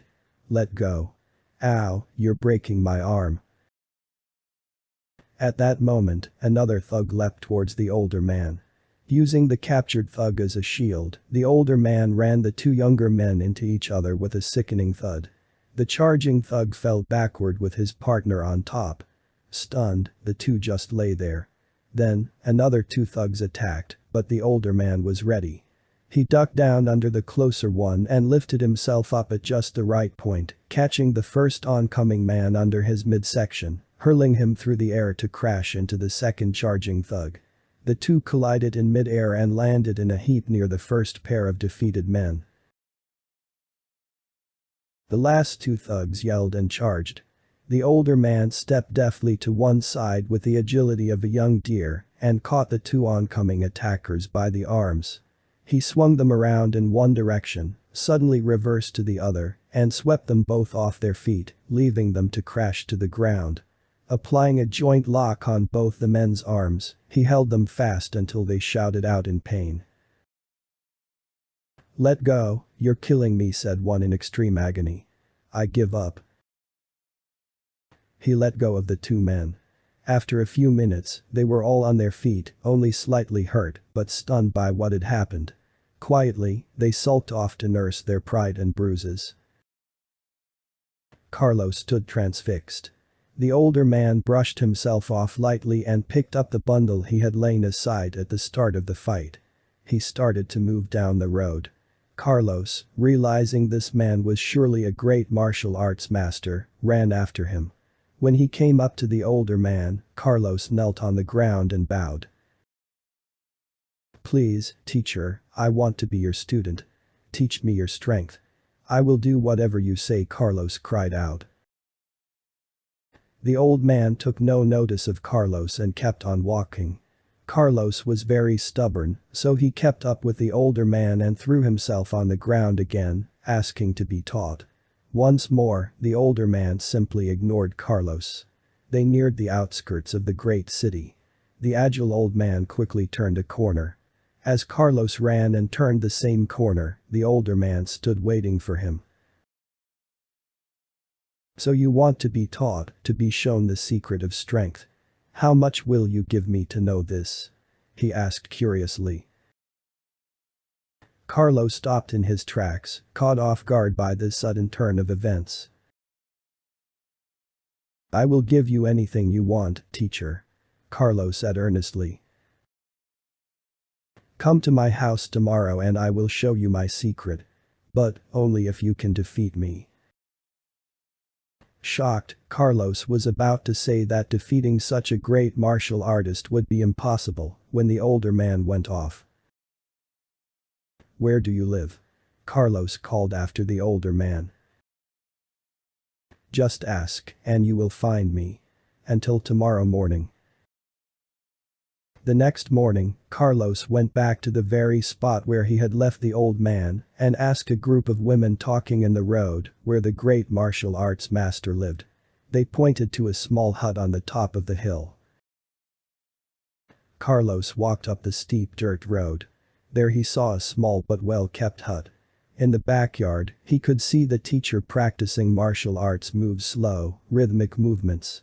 Carlos watched the older man in awe. "How can I defeat a man such as this?" he thought to himself. "He is truly a great master of the martial arts. I can see he is very powerful. His movements show tremendous strength. I cannot beat such a man. He is much too strong. His actions come from a pure mind. Such a man can never be defeated." Bowing low, Carlos announced himself. "Greetings, great teacher. I am here as you asked." "Good, let's go then. Attack me. Ask no questions," the older man cried out. "We have no time to discuss. Attack." Carlos was temporarily stunned by this urgent demand. Before he could recover, the older man charged forward and grabbed Carlos by the collar and, turning quickly to the side, sent him flying through the air. Carlos landed in a pile of hay at the end of the small yard. Unhurt, he quickly leapt to his feet. His martial arts training was automatic. When the older man charged again, Carlos was ready. But to no avail, for the older man dodged Carlos's attack and rolled away, while at the same time, swept the young man's feet out from under him. Carlos again jumped up and tried in vain to stop the older man. Again and again he failed. Finally, the older man grabbed him from behind, applying the same chokehold the first thug had used in his attack on the older man the previous day. Carlos felt the teacher's strong arm around his neck, pressing tightly, keeping him from breathing. Just before Carlos blacked out, the older man let go and adeptly stepped in front of Carlos, looking him straight in the eyes. "You fool, you defeated yourself. You could have defeated me, but you let yourself lose before you even started," the old man shouted at Carlos. "Do you still want to know where my great strength comes from?" the old man inquired, looking intently into Carlos's eyes. Half choking, his eyes watering, Carlos nodded. "Then come back at midnight, and I will show you," the older man said emphatically. The teacher turned quickly on his heels and, grabbing a walking stick, strode rapidly out of the yard and up and over the hill. Carlos stood for quite a while, trying to regain his breath. The older man had attacked him many times, but had never hurt him.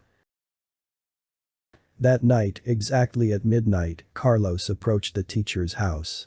He found him sitting quietly in the backyard under the light of the full moon. "Sit here," the teacher said, pointing to the right of where he himself sat. Carlos took his place next to the older man, on a small mat which had been set there for him. "What do you see, young man?" the teacher asked after a few minutes, breaking the silence. "Flowers," Carlos said. For, in front of them both was a lovely garden of red roses illuminated by the bright moonlight.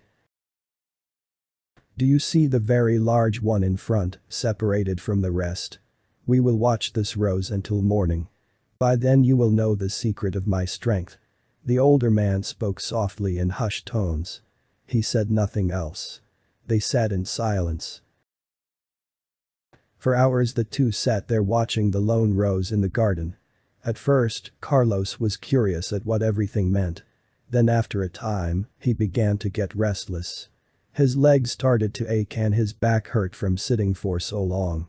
His mind began to wander and he wanted only to leave. He thought about home and how nice it would be in his comfortable bed, sleeping on soft downy cushions. He was annoyed at sitting there looking at this simple flower. He felt foolish and angry, staring at this rose, the rose staring back at him. It seemed as if the rose was at war with him, trying to defeat him, to break down his will, to sap him of his strength. It seemed to be a battle of wills, a staring match. The night became very quiet. Even the crickets had gone to sleep. There was nothing except stars above and the moon casting a soft pale white light on the scene below. The two men sat. The teacher never moved. Carlos was exhausted. Hour after hour the long night crept on. Carlos kept looking at the rose, the moonlight gently lighting the flower. The anger had passed and he felt calmer now. Finally, he could sense the slightest lifting of darkness. Slowly and delicately, the night gave way to day. The moon receded and the sun inched up in the eastern sky. Faint rays of sunlight spread their fiery color across the horizon. Carlos watched the rose in the new light. He could see its petals. He could feel them opening in the early morning dawn. He could smell the odor arising from the flower. He could sense the growth of its roots in the soil. He could almost hear the rose blooming. His eyes became the rose, his ears, his mouth, his fingers, his whole being became the rose. And, in being that rose, there came a growing strength, a tremendous sense of energy flooding his senses. It grew upwards from his spine and downwards from his spine. It went up to the sky and down into the ground.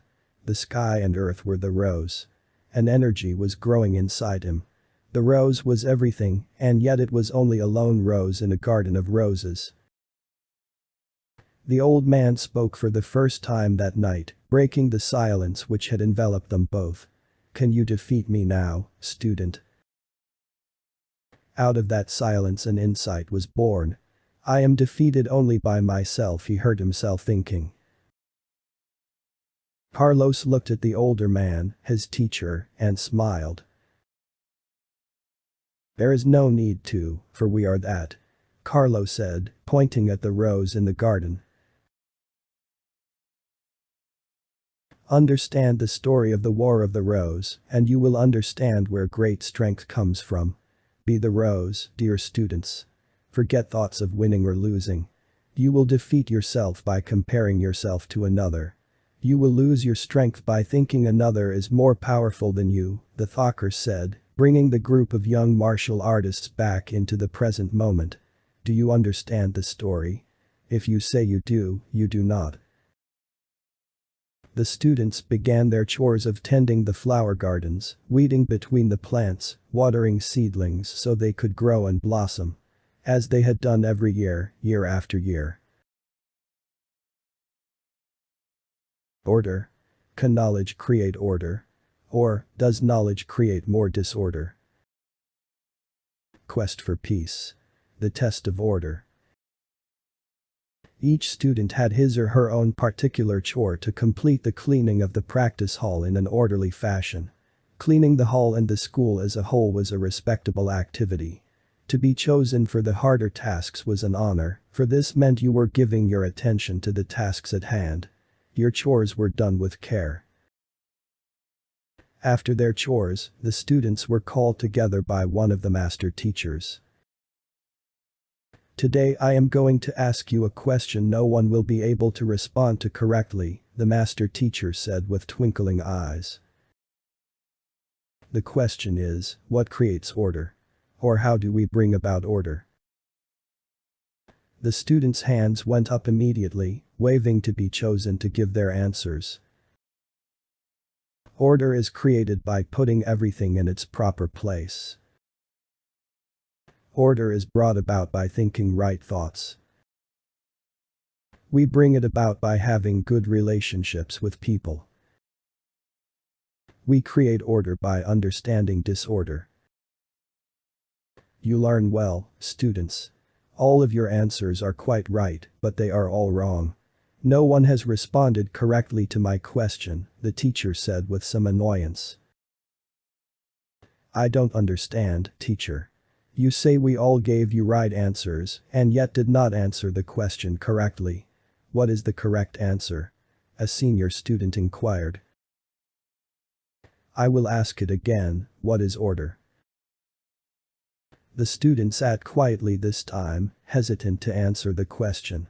One small, young boy raised his hand, and the teacher acknowledged him. The boy pointed to the library of books in the corner of the practice hall, books which were valued and well taken care of. Every day, one of the students would put them in perfect order. The students and teacher all turned to look where the young boy was pointing. Good, he understands. The teacher exclaimed. Then, the same boy, sitting on the floor among his fellow students, attempted to move the people around him into a straight line. The students, somewhat baffled by this young boy's silent urgings, reluctantly moved as he pulled and tugged at them. Good, he understands, the teacher exclaimed again. Can you see what he is doing?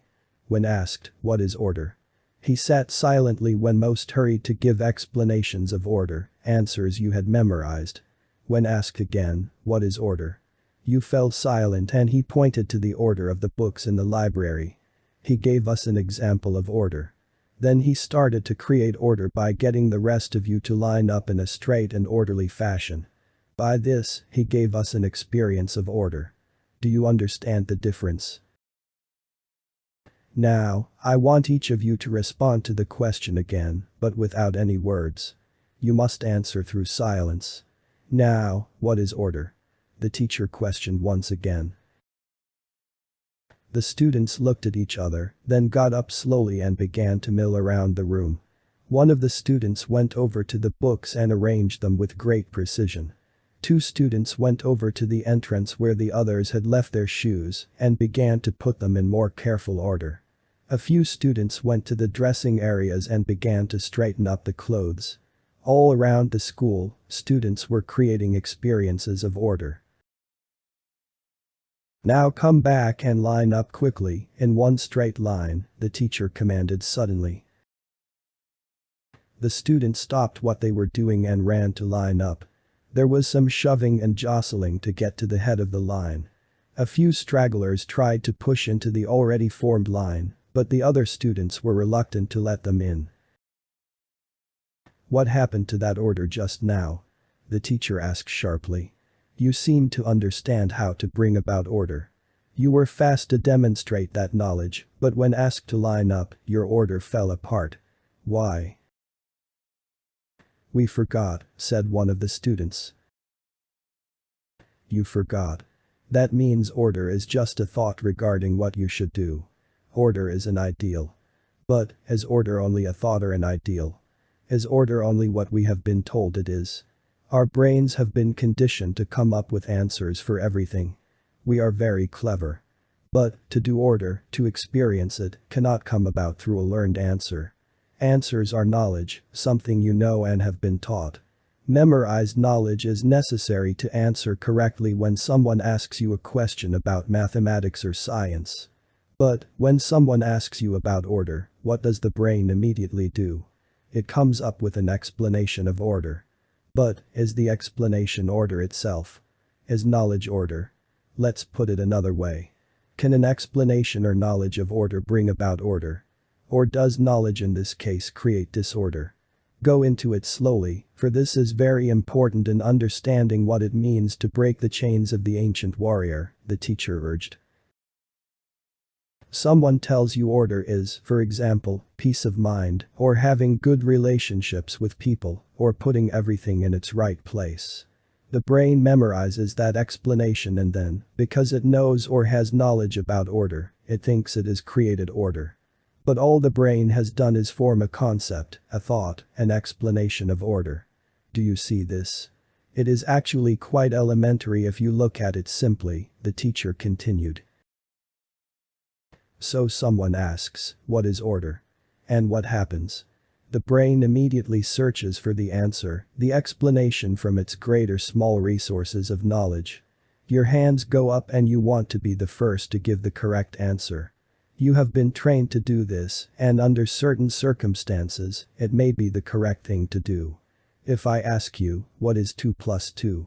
You would tell me the answer is 4. This is correct knowledge, an explanation answering the question correctly. You may also demonstrate 2 plus 2 by taking 4 stones and putting 2 together in 2 separate piles. This would be giving an example of 2 plus 2. And, if I ask you about order, what creates order or how to bring it about? You give me a well thought out answer, an explanation. Does this explanation, this knowledge stored in the brain, actually create order? Order is essential in understanding why there is so much violence and suffering in the world.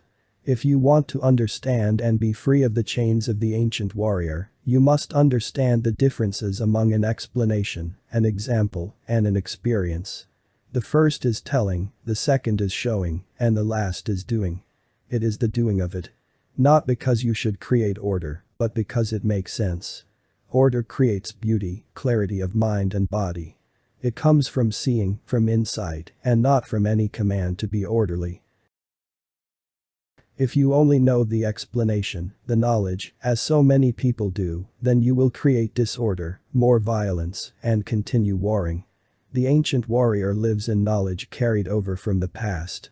Knowledge won't end knowledge carried over from our violent history. Insight is needed to break the chains of knowledge by seeing the bondage. Knowledge of our bondage only adds to more knowledge and creates the illusion of understanding. Dear students, this may sound complex. It is, but you can understand if you give your full attention to it. All you need to do is look at your own brain. It is how this brain functions or malfunctions that needs to be understood. We create our own problems. We have created the wrath the ancient warrior feeds on. And we continue to carry on this problem from generation to generation. Order is necessary, not only as an explanation, but as something which occurs naturally, out of insight, sensitivity, intelligence, out of understanding what creates disorder. Understanding that which prevents order brings about order. The mind needs to create order to prepare itself for that which is beyond thought and time. To enter into the essence of the flower, the silence of nothingness. This is the essential work of the martial arts. To bring about order so we are free of the chains binding us to our violent past. Understand this, and you will truly master these wonderful arts. And your quest for peace, for ending the ancient warrior in you, will blossom in that newly discovered order. Now, look to your right, to your left. See the disorder, but without judging it. Don't say that the disorder you see is bad or wrong. Just see it. Be aware of it, and in that non-judgmental awareness observe how your mind naturally creates order and beauty. Through that observation, through perceiving without thinking about it, the brain freely and effortlessly ends the disorder. Focus. In that quality of attention, when there is focus, there is no room for fear to enter. Fighting the paper tiger. The test of focus. Teacher, how many boards can you break? Asked one of the students. Why, I can't break any, answered the teacher with a kind smile. But, teacher, the surprised student responded, how can you be a master of the martial arts if you cannot break boards? You tell me, dear students, said the teacher, how many boards have attacked you lately? The class, including both the teacher and the inquisitive student, laughed heartily. All morning, and after a light lunch, the students had been practicing the basics of punching and striking. They were using punching boards, thickly wrapped pads on top of shoulder height, wooden shafts embedded into the ground. The students would practice their punches and strikes on these matted boards to test their focus, their ability to concentrate the mind and body at one point, and release that energy on the target just beyond the surface of the contact point. They had developed great power using these matted boards and felt more confidence in their physical skills. You are not strong until you can defeat the paper tiger, the teacher called out during the lesson. Perhaps you can break boards, bricks, stones, and probably your bones practicing like this. But this is not the ultimate test of focus. Sit down and I will demonstrate focus. The students sat in a semicircle around their teacher. Birds hopped about pecking the earth for any little food they could find. A woodpecker's intense hammering on a nearby tree distracted the students for a moment. Have you ever watched a woodpecker? The teacher asked, responding to the moment. The bird has great energy because it is not distracted. It is single-minded. But this doesn't mean it is not aware of everything around it. Focus doesn't mean solely concentrating on one single thing. Focus is total. And because it is, that is where the energy lies. The energy to wholly master a martial arts technique. When you focus in freestyle, do you see only the eyes of your opponent or do you see his or her total body, the physical and even spiritual being? Can you also be aware of the cricket in the grass near you or the bird flying above, or feel the warm sunlight on your back and the cool breeze on your face? That is focus. It includes everything and yet, that everything is also, at the same time, concentrated to a single point like the woodpecker. The teacher sat silently for a few minutes to let the lesson sink in, and also to allow the students time to listen carefully to the woodpecker's focused, urgent, and compelling activity. Now, let's fight the paper tiger. The teacher said with energy. I will show you how to really focus. The teacher hung a thin piece of white rice paper from two delicate pieces of string, loosely tied to a tree branch at shoulder height. Closing his eyes, he moved into an upright combat stance. His body was completely relaxed, but remained strong. His hands were poised in front of him, one high, one low. His feet were apart, his legs bent slightly at the knees. He slowly opened his eyes and then, with the quickness of a cobra, he struck out at the paper. The paper moved ever so slightly, as if a breeze had just kissed it. There, it is done. The teacher exclaimed. The students sat politely with confused expressions on their faces. Nothing had happened except that their teacher had quickly struck at the paper. But the paper still hung suspended from the branch by strings. But, sir, what is so great about hitting a piece of paper? It didn't even fall down. At least when you break a board, you can see the two halves and thereby know your strength, one student said politely. Come up here, student, the teacher motioned, and see for yourself. The student did as he was asked and looked carefully at the rice paper. What he saw astounded him. Right in the center, like a snakebite, were two finger-sized holes. Can you see the holes now? Perhaps you should all come up and look, the teacher said. How did you do that? Is it easy? It looked like nothing at all. Students cried out in excitement. Would you like to try? The teacher asked. Yes, teacher, we would like to fight the paper tiger, they responded, one and all. Tonight, meet me in the field behind the practice hall. The students hurried through the day, completing their daily chores, fixing meals, and finishing their assigned readings. At 9 o'clock, they met in the dark behind the hall. The moon was still somewhat full, so there was enough light to see. Their teacher stood waiting with an assistant. Facing them was a row of brightly lit candles on top of round, wood pilings at shoulder height. The scene looked lovely in the night. Such beautiful, natural order. "Now, line up in a row behind the candles just like you did with the matted punching boards," the teacher said softly in the night air. The teacher stood watching the candles for a moment. They flickered gently. He placed himself in front of one of the candles in the same combat position he had adopted earlier that afternoon, when he had stood in front of the hanging paper target.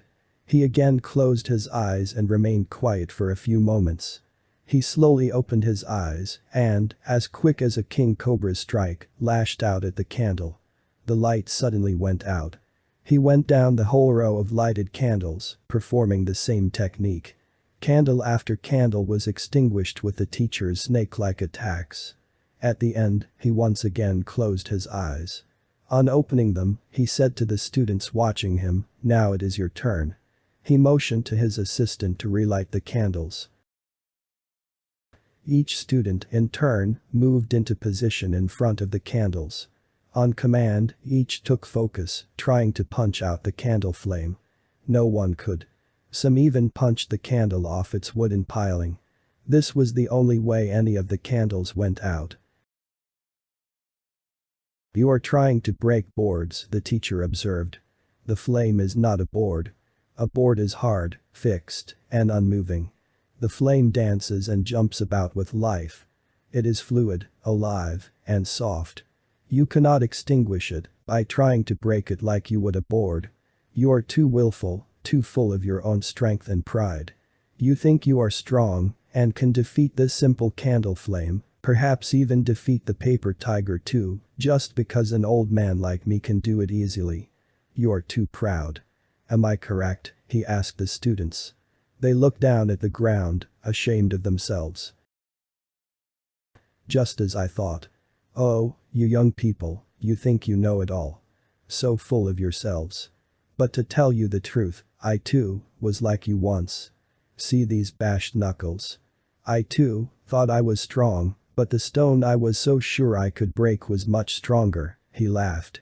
"Don't worry, you will learn, despite your youth and pride." For a long while, they practiced punching at the candle. Occasionally, when a flame would die, there were jokes made about a gust of wind or blowing out birthday candles. "Let me demonstrate this again. Watch carefully. You know when I say, be careful, I mean take care, be attentive, be aware." The teacher, again and again, put out the candles with almost no effort at all. "You see, I do not try hard, but can put the candle's light out. Yet, you try very hard, and the candle still stays lit. What is the difference?" the teacher asked. "We are trying too hard, teacher," a student responded. "So, what will you do? Let me tell you the secret. It's in the pull back, when your hand comes back to you. It is not in the outward motion of the punch or strike. In the pulling back, the flame is also pulled back and goes out. Therefore, you have to be very loose, calm, at ease. Like a whip. You see that a whip is limp, loose, but with a flick of your wrist, it will lash out and crack. It has strength in its ability to be flexible." The students were then handed thin, wet towels. "Now, snap these towels like a whip, but sideways, not overhanded as you would do with a real whip." The teacher demonstrated the movement with dexterity. The students practiced snapping the wet towels until they moved like whips cracking the cool, night air. "Now, drop your towel and snap at the candle flame." The students, one by one, snapped their hands in a backfisted motion towards the flame, pulling their hands back faster than when their hands went towards the candle. Again and again, they tried until they could finally manage to get a flame to go out. "Good, you are learning focus. You are learning the real strength you will need to defeat the paper tiger." For about a week, this daily ritual of the candle flame continued, until the night of the test. They arrived early, at dusk, just after dinner. Instead of the candles, a row of small sheets of rice paper were suspended from string between two trees. "You feel nice and contented after dinner, relaxed," the teacher observed. "Now, line up in front of the paper tigers and do as I ask. Hold your hand up in front of you with your first two fingers outstretched like the fangs of a snake. When I say, strike out, but not at the paper. Rather, try to grab it with your two snake fingers." The students lined up and were about to strike out when the teacher asked them to close their eyes. In your mind's eye, see the holes already there. See your hand moving like a snake back into its coiled position. The act is done before you start. As with the flame, get out of the way and let the whip do the work. On the teacher's command, the students struck out at the hanging paper. At first, the paper flew away from them. Some sheets were even ripped off the string. But, eventually, the students could actually rip the paper, if only in a crude fashion. This takes great practice, but you will learn to do it eventually. There is really no great secret. First, you must understand you are trying too hard, trying to break paper as if it is a rigid board. That kind of power is not the power you seek. This power will come from being relaxed, from knowing how to strike. Understanding real focus can eventually defeat the paper tiger. Focus is awareness, and awareness is also needed to defeat the ancient warrior. If you fight the ancient warrior in the same way as you try to break boards, you will be defeated. But, if you know the ancient warrior and its ways, then you have a chance to defeat it as you will understand what it takes to win. Everything we are doing here is towards this end of understanding the ancient warrior, the chains that bind us to a violent heritage. We are testing you so you can develop the qualities necessary to defeat the warrior, not by force or brutality, as were the ways in the past, but by intelligence and understanding. The quality of being focused is an important test you will need to pass in order to qualify as a new warrior, a warrior of peace, a warrior of the spirit that can end the conflict of our ancestors. Excellence. Skill in action is excellence in living. Way of the sword. The test of excellence. The reacting assignment for the evening told of a young man, in times long ago, who wished to study the martial art of swordsmanship under the teaching of a great master swordsman. His only desire was to learn a discipline which could teach him excellence, not to master a martial art for hurting others. He believed the martial arts to be a spiritual endeavor and a way to understand the violence in the world. He knew the intent of all properly taught martial arts was to end conflict, not to contribute to it. He traveled a far distance to meet this great master. Upon arrival, the young man asked if he could study the way of the sword with the master. But, as was the tradition in that time, he was not allowed to begin study of the martial arts immediately. He was assigned chores in the household, serving the master teacher and the senior students. The first teaching he received was in the art of the tea ceremony, a very detailed ritual requiring concentration and inner peace. He studied this art for over 3 years, but never received any lessons in swordsmanship. His main duty was to serve tea to the master, which he did with great skill, respect, and peace of mind. One day, the young man, now a skilled tea server, was sent to the nearby village to purchase some supplies.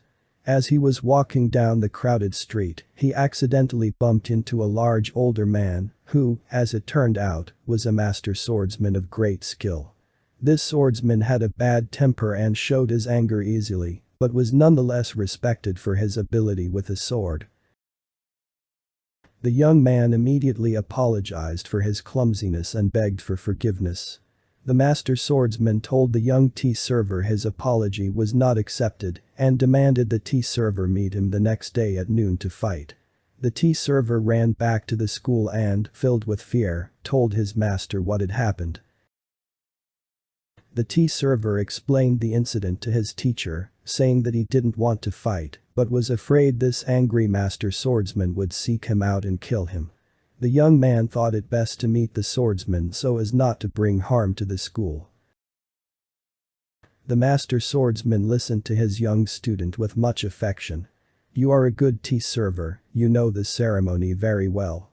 When you serve me, I can see you are focused and have peace of mind. Each of your actions is simple and clear. Your body and mind are in harmony.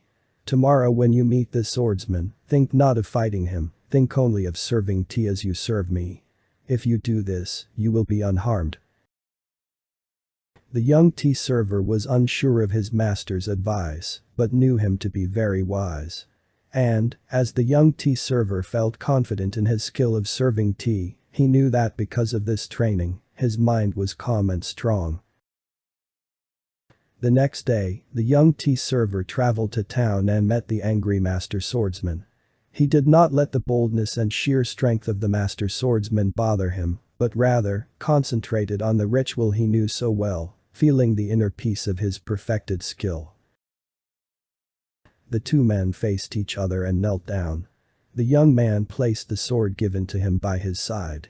The master swordsman, looking fiercely at the tea server, also put his sword down. For a moment, both of them sat quietly, eyes downcast, focusing on their breath.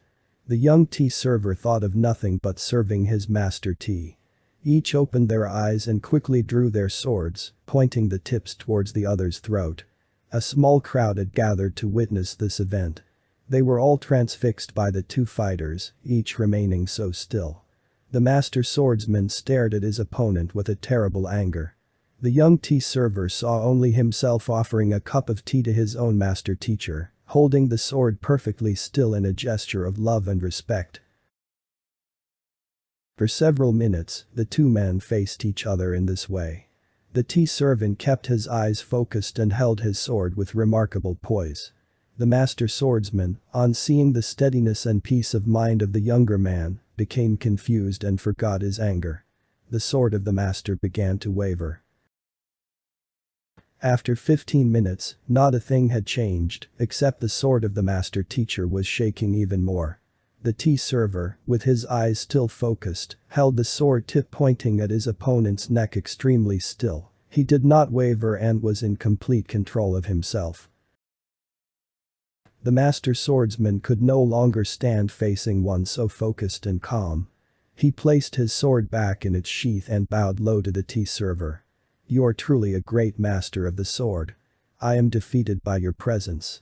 I have never observed such calmness and peace of mind. Against such control, I have no chance," the master swordsman stated with great reverence and humility. The young tea server returned to his school and told his teacher what had occurred. "You have not had one lesson in swordsmanship, but you are already an accomplished master. You have done what others do not. You have mastered excellence, and in doing so, you have mastered yourself." Wisdom. Wisdom is in seeing the illusions the mind create in its quest for freedom. Beginner's mind. The test of wisdom. 3 students were sitting cross-legged on the hillside overlooking a wide, long valley.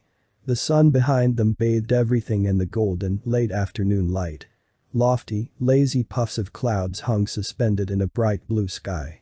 A gentle breeze cooled the backs of the sitting students. Birds flew from tree to tree, silence abounded. The students sat quite still with their hands folded gently in their laps. Their eyes looked down at the ground. They were oblivious to the beauty around them. Nothing distracted their intended objective. They breathed in a controlled, precise manner. They seemed asleep, yet were indeed conscious, but not awake. The teacher approached them from behind. He stopped for a few moments and keenly observed the 3 students. He picked up 2 good-sized rocks from the ground and began to rub them together, creating an irritating, grinding sound. At first, the noise of the 2 rocks being rubbed together did not seem to bother the 3 students, but after a while, they could no longer keep their silence. "Excuse me, sir, but what are you doing?" asked one of the three students, trying to keep the sound of annoyance out of her voice. "I am rubbing stones together to make a mirror," the teacher called back, continuing to grind the two stones together. "You cannot create a mirror by rubbing two stones together," the student responded politely, but with irritation. "Neither can you attain enlightenment by sitting cross-legged," responded the teacher with a smile. "But, sir, this meditation was handed down to us from our teacher's teacher's teacher. It comes from the time of the enlightened one from the Orient. Our style can be traced back to the original monastery where the martial arts began. Sitting meditation is our heritage, it calms the small mind so the big mind can enter. Through sitting, one will obtain enlightenment, freedom from the prison of illusionary thought, free from the warrior's past," the student replied proudly.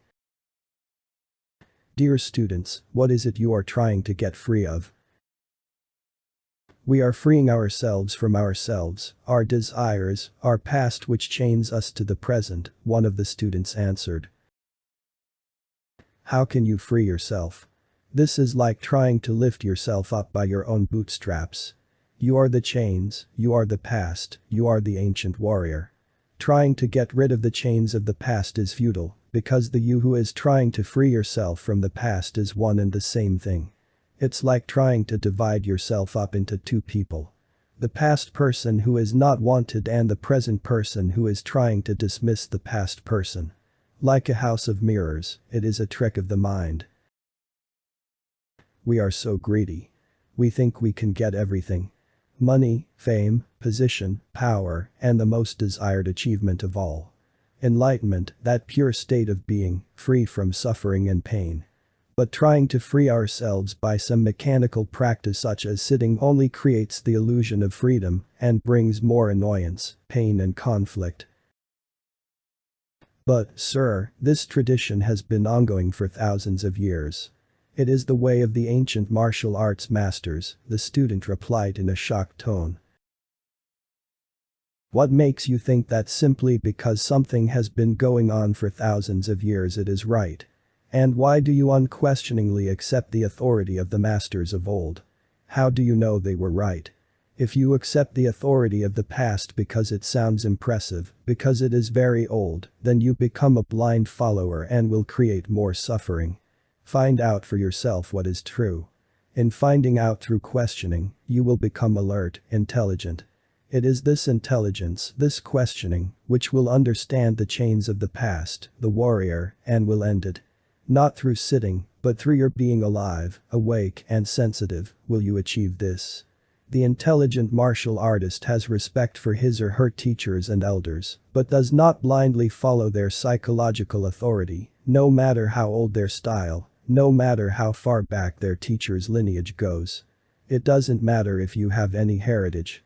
What's important is to look for yourself now at this immense problem of conflict in human relationships. How we are chained to the past, the warrior, and the mentality of war. A martial art can give you physical skill and a deep inward confidence, so you do not automatically react to a threat by fighting or running away. It can also bring you to a point of psychological understanding of how the human brain has been conditioned to accept fighting and war as an honorable solution to solving the problems of relationship. Excuse me for being rude, but who are you to say that? Who are you to tell us what to do? How do you know? Isn't that just your opinion? One of the students challenged, offended by the teacher's words. I appreciate your boldness in questioning me.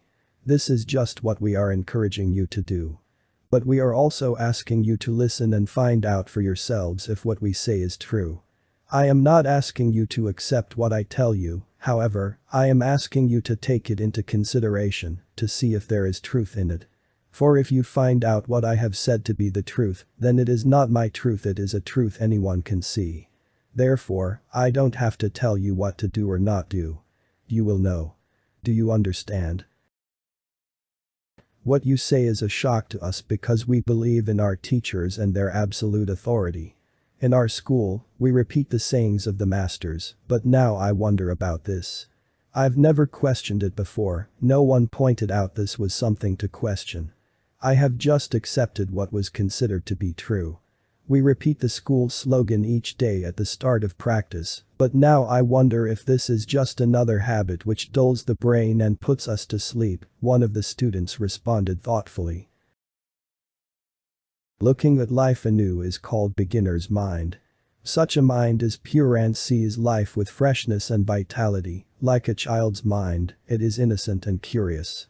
An alert, active, and alive mind questions the authority of the past and sees through illusions. This beginner's mind is not habitual or mechanical.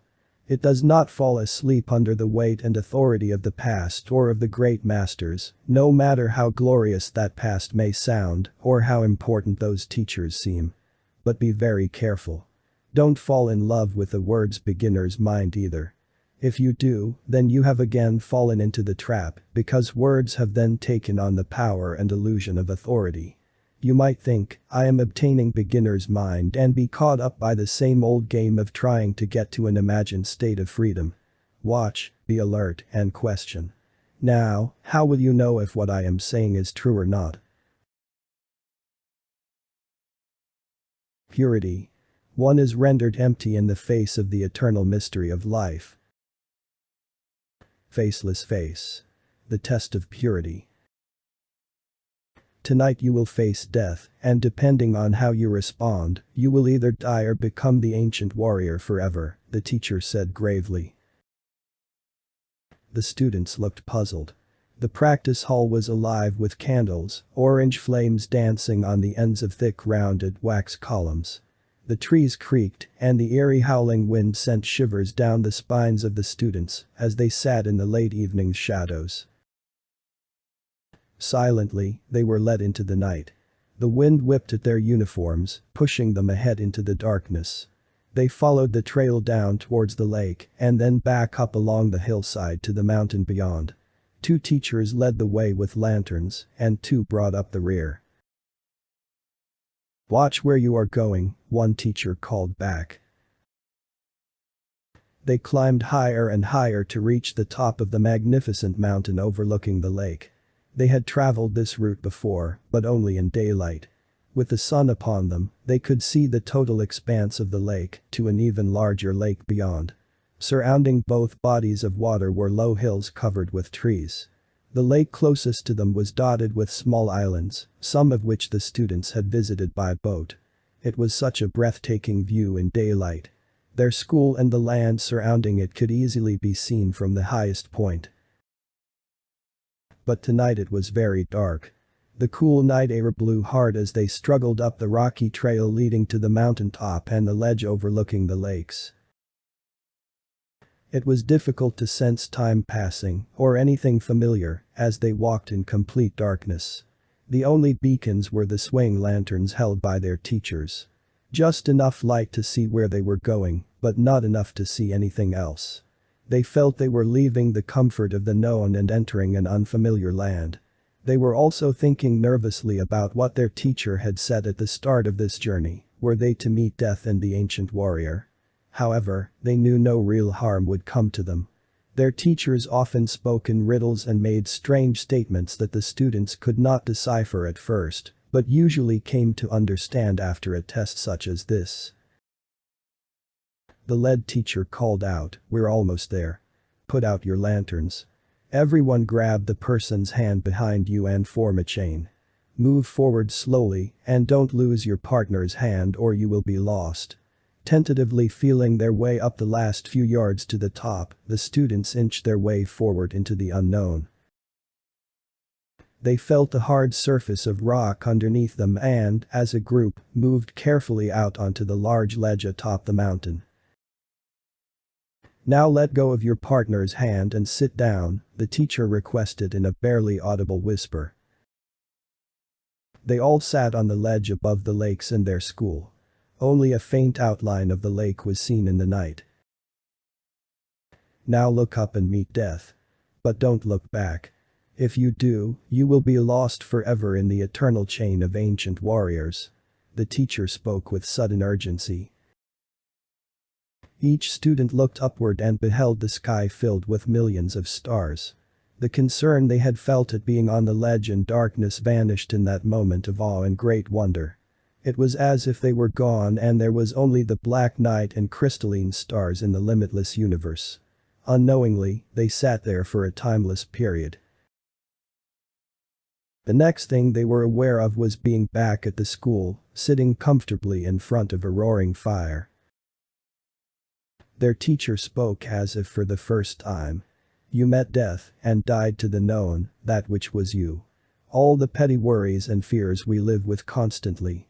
In that moment of wonder, you died, and in dying, the unknown was born. In the unknown, the past cannot enter. In the unknown, the ancient warrior is completely non-existent. When you die, the ancient warrior dies, because they are one and the same. You cannot try to get rid of the ancient warrior through any means. Death comes only when the mind understands what prevents death, or by being temporarily overwhelmed with the beauty and wonder of nature itself, like you were tonight. But be careful, you cannot capture the experience of death, the unknown. That is greed and will create only more conflict and suffering. When there is something so great and incomprehensible as nature, then the chattering brain shuts down in awe of that. Do you know how far those stars are from Earth?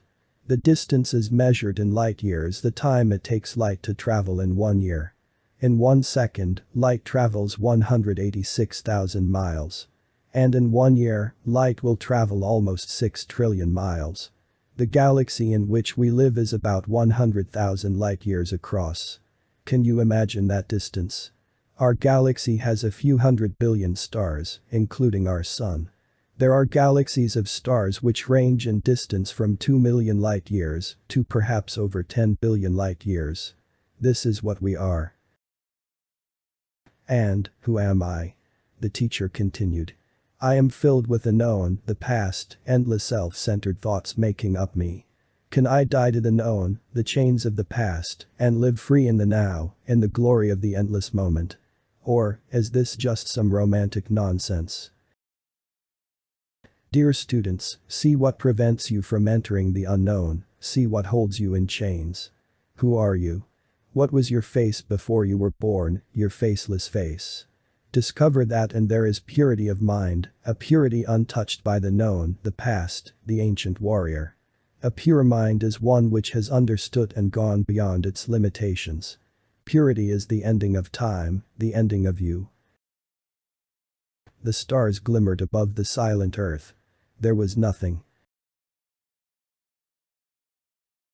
Humility. Goodness comes when I am not there. Face of the enemy. The test of humility. The school bell sounded, the ring permeated and filled the space between, and there was only that. Morning dawned and a new day was upon them. There was no need to carry over the past. I want you to draw the ancient warrior, the enemy, the shadow, the teacher requested. With paper and colored pencils, the student silently drew that which instantly came to mind. After 10 minutes, the teacher instructed them to bring their drawings to completion. Show me your drawings, the teacher said with curiosity. Drawings of demonic beasts and strange fighting creatures, evil-looking monsters in battle gear, wielding giant, bloody swords and axes, brutish hairy warriors with piercing murderous eyes, and ghoulish graveyard ghosts filled the pages. My, you have such vivid imaginations, the teacher commented, somewhat amused. Is this what you fear, or is this only an image of what frightens you? Do you see the difference? Can an image hurt you, or can a drawing of a warrior attack you? So what are we afraid of, a real warrior or an imagined picture of a warrior? Now draw the image most people have of what they think a martial artist is. Don't censor yourself. Think like they do, and just let that image come out on paper. After 10 minutes, papers were presented. Again, there were drawings of brutish monstrous beasts, but this time, clad in martial arts outfits. Some looked like cave people, some looked like modem villains and terrorists. Some were pictured as good guys killing bad guys. Is this what the martial arts are, or merely what many people think they are? The teacher asked. Now think about what you've drawn and see that these pictures originated in your brain, formed by what you've been told or seen enacted. Can you see that these images are not real? That they're not accurate representations of the actual? A drawing of the enemy, the ancient warrior, is only that. A drawing. What is there to fear in a piece of paper with some pencil scribblings?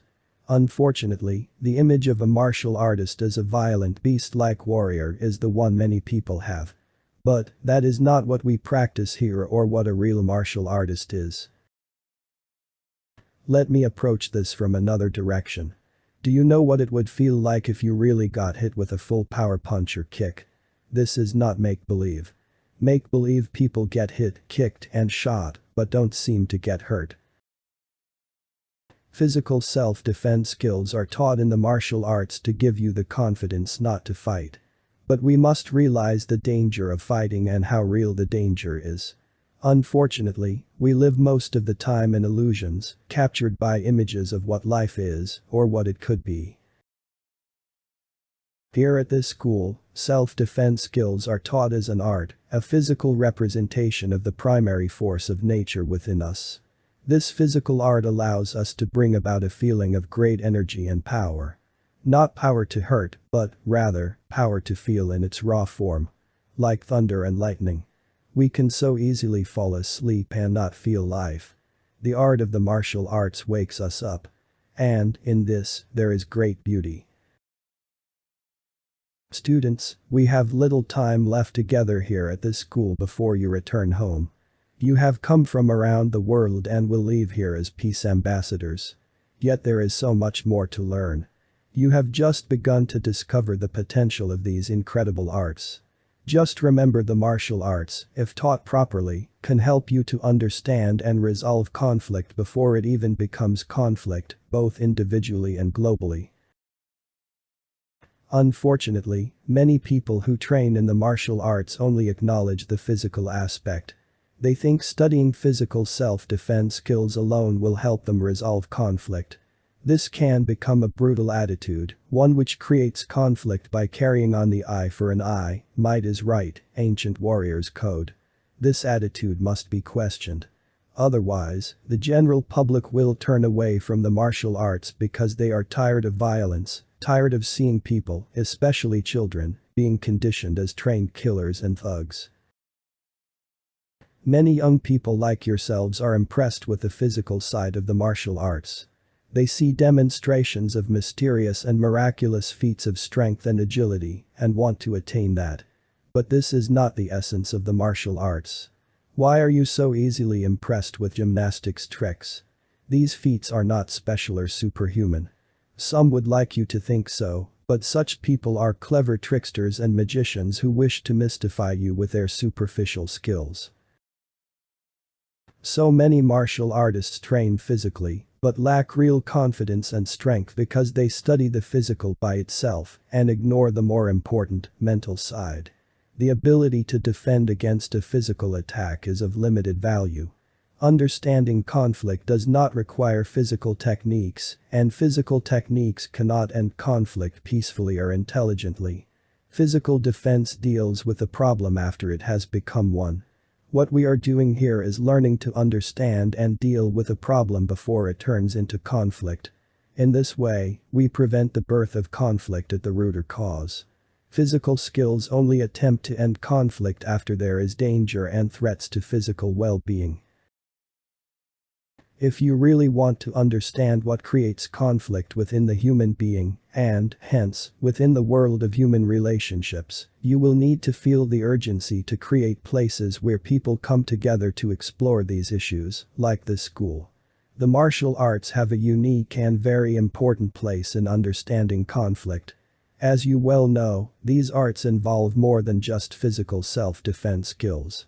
Even many experts, people who glorify themselves as grandmasters, actually create illusions and do not bring about understanding and intelligence.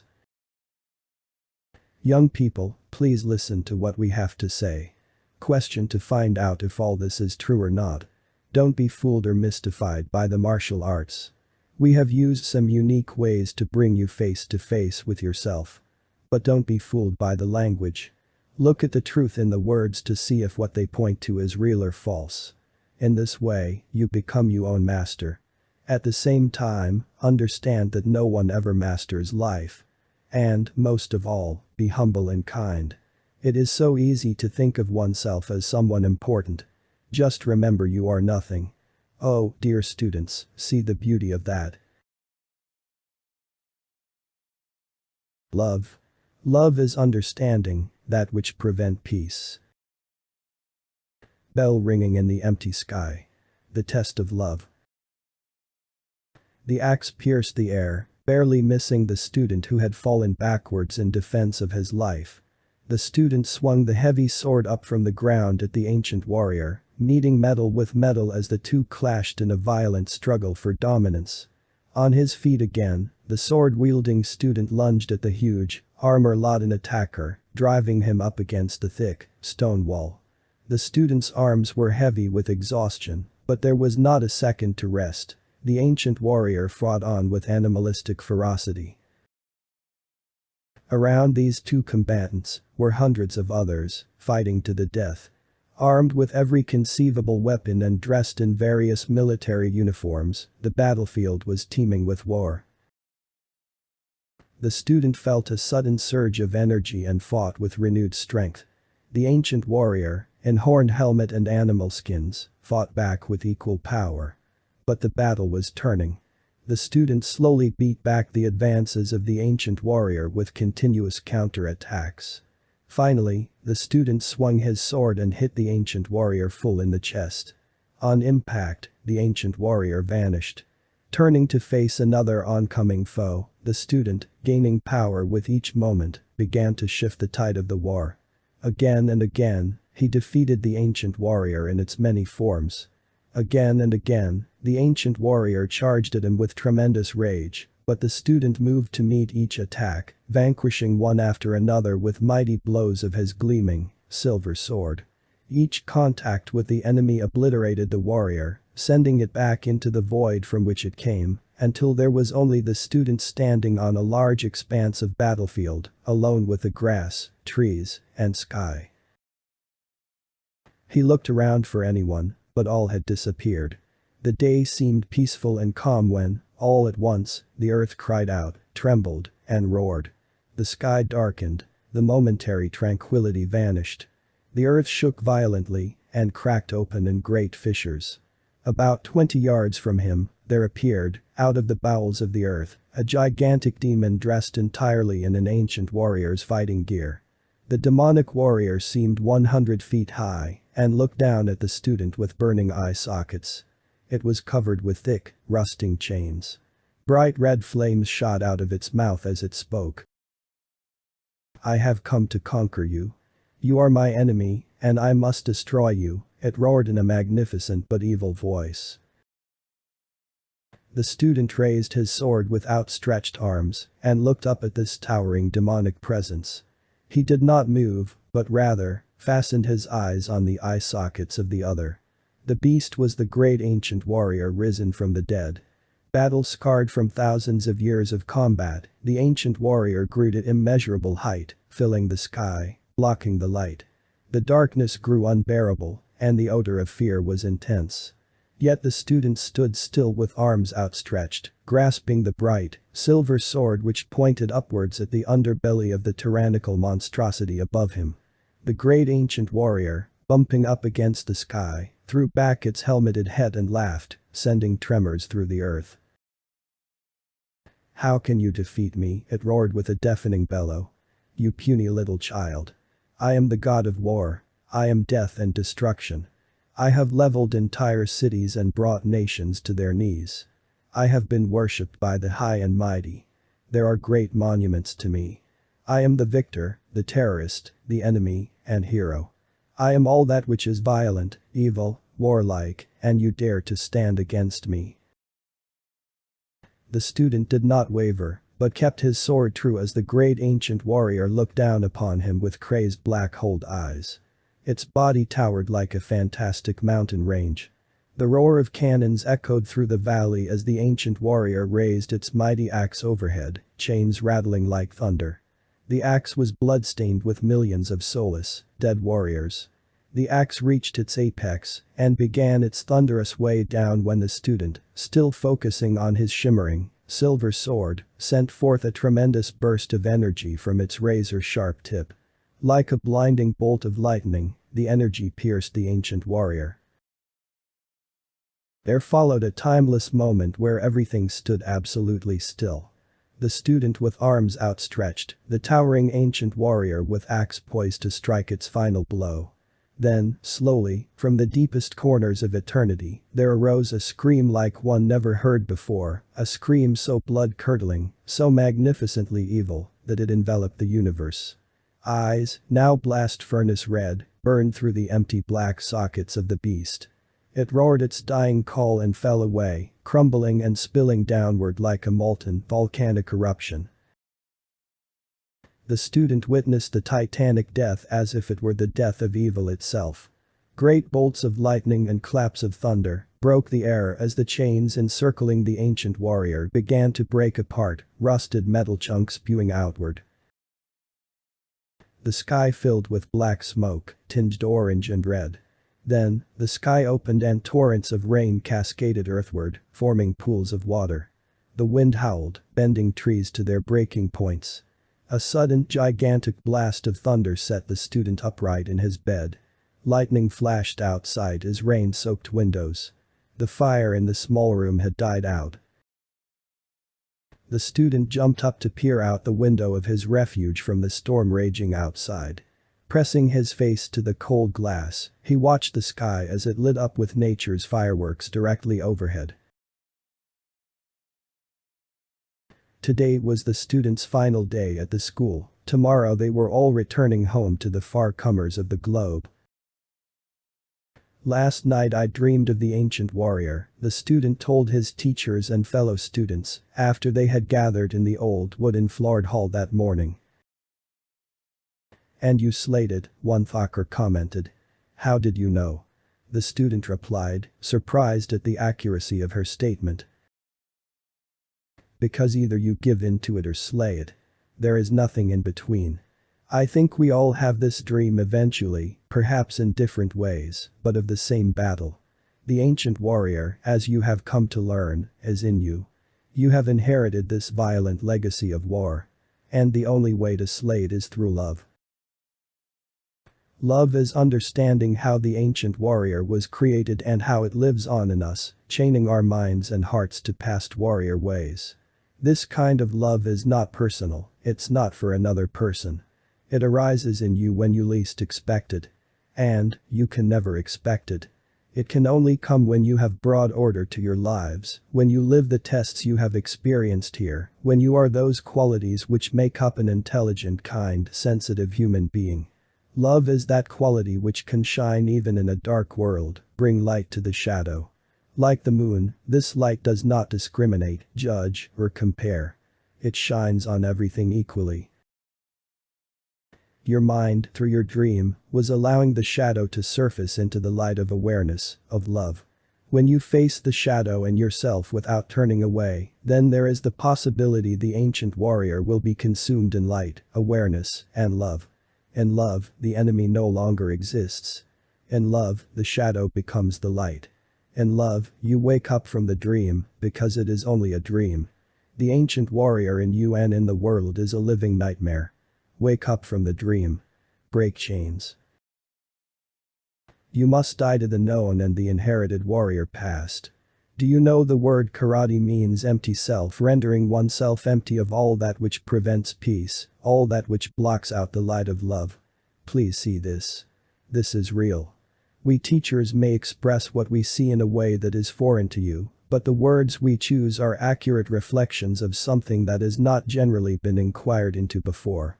Don't fall in love with words, because if you do, you will get lost in a never-ending maze of convoluted thinking and become vulnerable to fire dragons which will devour you. Stand in the eye of the hurricane and watch as the storm rages on just outside of your reach. In the still point of the eye is freedom. There, the chains do not exist.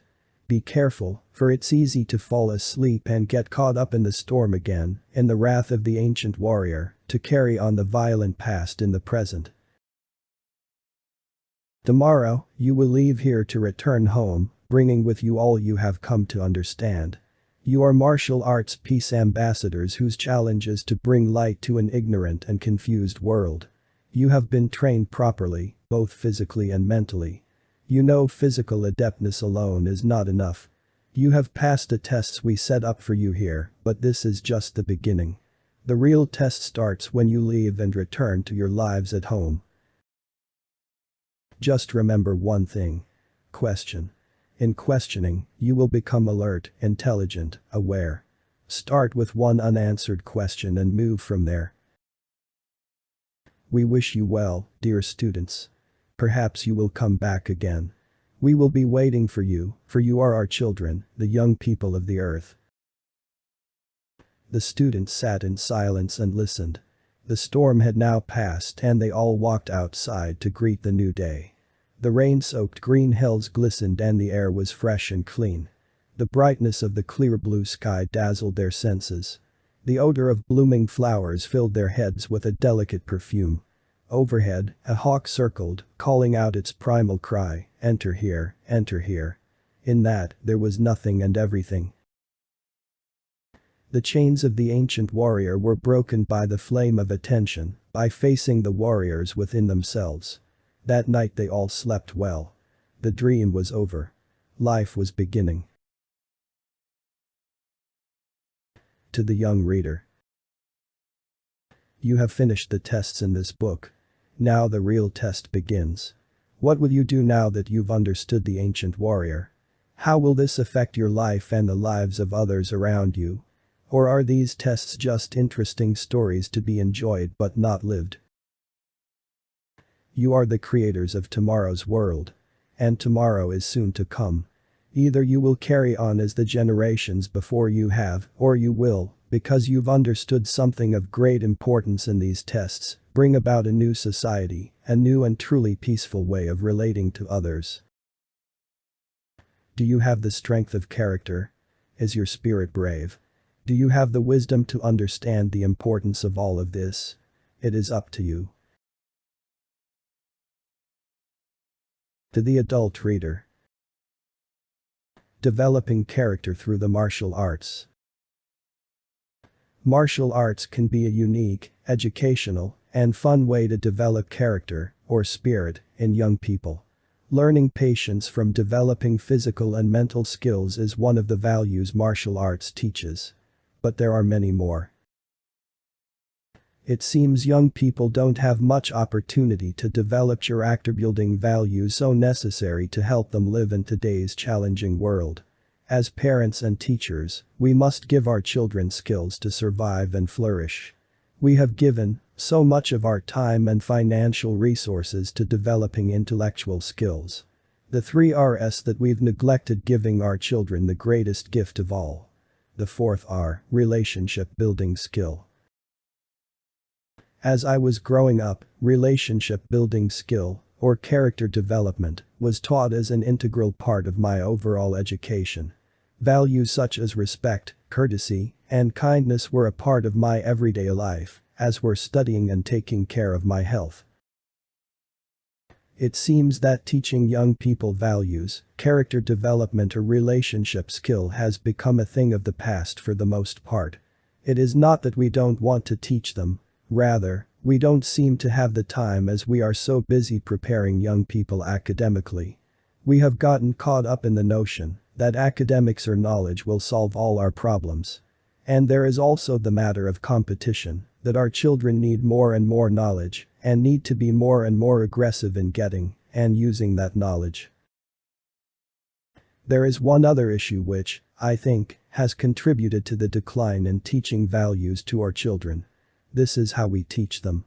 The how is, to a great extent, a process of punishment and reward, which translates into pain and pleasure.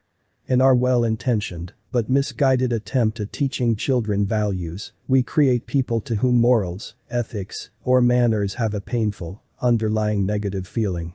In the process of trying to bring about goodness, we judge behavior in favor of the ideal of right and good behavior.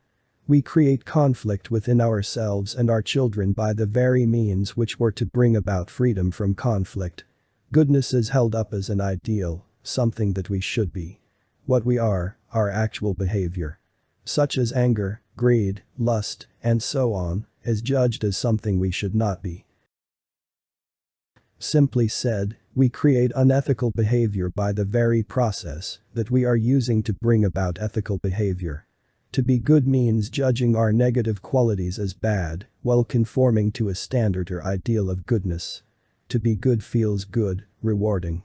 But, to be good also feels bad, and therefore painful, because the process of becoming good means that one judges oneself as bad in light of the ideal of goodness. This all may sound complicated, or merely one of those strange paradoxes of life. But, in fact, it is neither. It is just an inappropriate notion of how to bring about moral behavior and develop character. So, if the approach of judgment and conforming to ideals creates conflict, then what does work?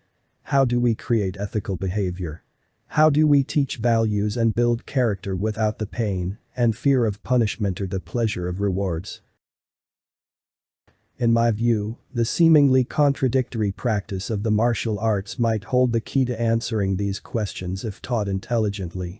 By looking at the popular martial arts films, magazines, video games, and many schools of martial arts, one might wonder why anyone in his or her right mind would suggest such a thing.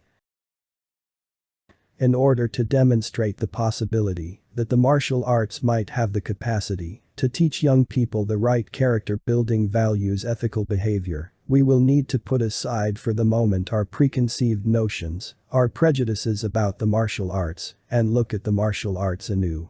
This is exactly what I am trying to do in all my books, because I see the potential within these arts, not only to build character and teach values, but also to help people understand and resolve conflict, individually and globally.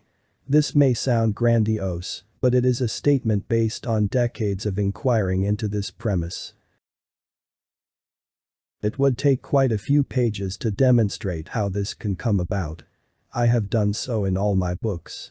Or without further reading, you can begin to examine for yourself whether the martial arts can be a means to help explore the martial within us, to begin to discover how we create conflict in relationships by preventing ethical or peaceful behavior. I have attempted to create a context within which young people could come to understand themselves. The tests are mirrors for behavior, without passing judgment. Seeing what actually is, our actual behavior without judgment, without needing to conform to some ideal, creates the ability to understand that behavior. It is this understanding, this intelligent observation, which frees one from a behavior. There is no need to live according to any conditioned dictates of how one shall or shall not act. By bringing awareness to one's behavior, one's life, one is awakening intelligence. Intelligence is alive and active. It brings about understanding and, therefore, the value of goodness without trying to be good. A unique way to bring about values without the reward or punishment method of normal education is through tests designed to take young people through character-building situations. The word education comes from the Latin word educare, meaning to let or draw out. The tests in this book and real-life situation role-playing draw out the strength of character from those who participate. A young person becomes self-disciplined through the events or circumstances that prove his qualities. In this way, healthy, humane values are drawn out of a young person's intrinsic nature. But there is a deeper value that is called for in this book, as well as in life. It is understanding our inherited militaristic predisposition to war, respecting the ancient warrior within that has and continues to cause tremendous conflict and suffering in our lives. Teaching young people merely to be polite and well-mannered isn't the answer in creating right and good relationships. Many polite and well-mannered people still create conflict even though, on the surface, they seem to be respectful. Respect goes much deeper than social skill. Developing strength of character, more importantly, involves understanding the roots of disorder and fear in living. And it is fear which creates personal and social disorder, keeping the ancient warrior alive and continuing to perpetuate warlike attitudes of mind, which have been passed on generation after generation for thousands of years. The essence of martial arts practice is to develop an understanding and resolution of human conflict, individually and socially. With all the violent martial arts images in the media, one would naturally be skeptical of such an intent. Putting aside the false view of martial arts, one can recognize their underlying theme. One first sees that teaching martial arts involves teaching martial arts ethics. A code of conduct. For without this code of conduct, teaching people lethal self-defense skills is dangerous, to say the least. But on deeper inspection, one begins to uncover the fundamental intent of the martial arts. That of discovering the roots of conflict within us. It is this fundamental intent that has been ignored or generally misunderstood. If one is to study the martial arts seriously, as they were meant to be studied, one has to take into account not only the ethics of martial arts, the code of conduct, but more importantly, this fundamental intent of understanding and resolving conflict that in the extreme leads to war. For conflict is conflict whether within a person or between groups of people. The basic structure is essentially the same in all its aspects. The Western world is beginning to recognize the Asian martial arts as much more than merely techniques for self-defense or competitive sports. As the challenges of life increase, we adults look for ways our children can learn to cope with them successfully. The martial arts, if taught properly, can be a means of character development and conflict resolution. When this is recognized and practiced, then these arts will demonstrate to society what their full potential can be and will be placed in a respected position in the education of children worldwide. Questions for understanding. Note for adults working with young people. The questions presented here will help you to stimulate young people's thinking about what these tests have to offer.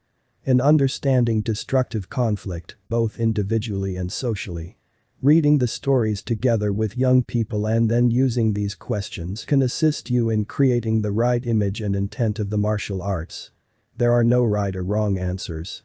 The most important thing is to open students' minds to a new way of looking and understanding. Generally, questioning is only intellectual. Wanting an answer from a body of knowledge already memorized.